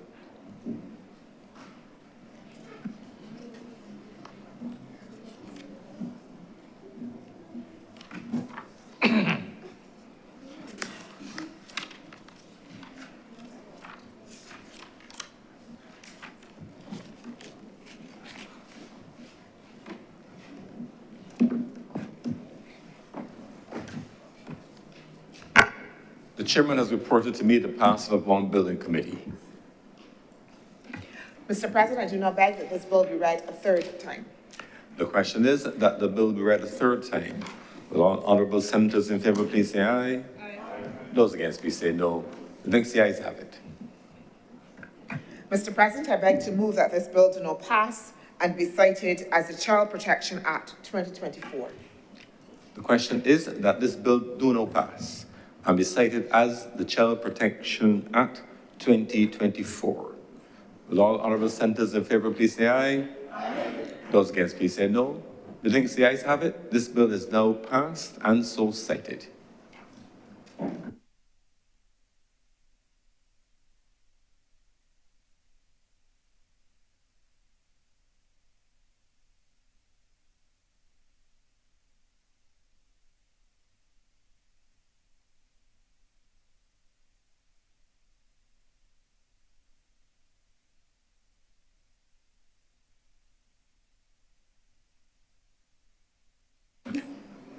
Before I invite Senator Cummins to move the adjournment, I just wanted to express thanks to the two senators who were on the Joint Select Committee, Senator Dr. Cameron Rogers and Senator John King, for their contribution to moving this matter from where it was to the passing of this one of two bills.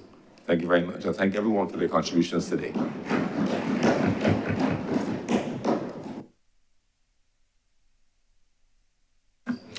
And I'm reminded that former Senator Chelston Bradford was also on the committee up to when he demitted office. I was going to make this announcement. I was going to revert to announcements, but I also want to record our thanks to former Senator Dr. Chelston Bradford, who today gifted us each with a package with his publication, Producing Food in Small Spaces, a Strategy to Improve Household Food Security in Barbados. Useful publication of 50 pages with lots of very practical, easy to absorb tips, things that we learned from our grandparents but may have forgotten along the way because of disuse. But this really requires for posterity simple things that we can each do to improve, including an economic input. There's a calculation of dollars that can be saved through employing some of the techniques there. So I want to thank Senator Dr. Bradford for putting his words into action. Senator Cummins. Thank you very much, Mr. President. And I also join my colleagues in expressing appreciation to all the honorable senators and members of the committee for their role in passing this seminal piece of legislation. This is what we came to this place to do, to change the lives of people. And so today, Mr. President, having come to the end of government business for today, I beg to move the adjournment of today's sitting of the Senate sine die, with the proviso that a notice may come out about the potential sitting of the Senate next Wednesday. The question is that this Honorable, the Senate be now adjourned, sign it aye. Will all honorable senators in favor, please say aye. Those against, please say no. The next, the ayes have it. The sitting is adjourned, sign it aye.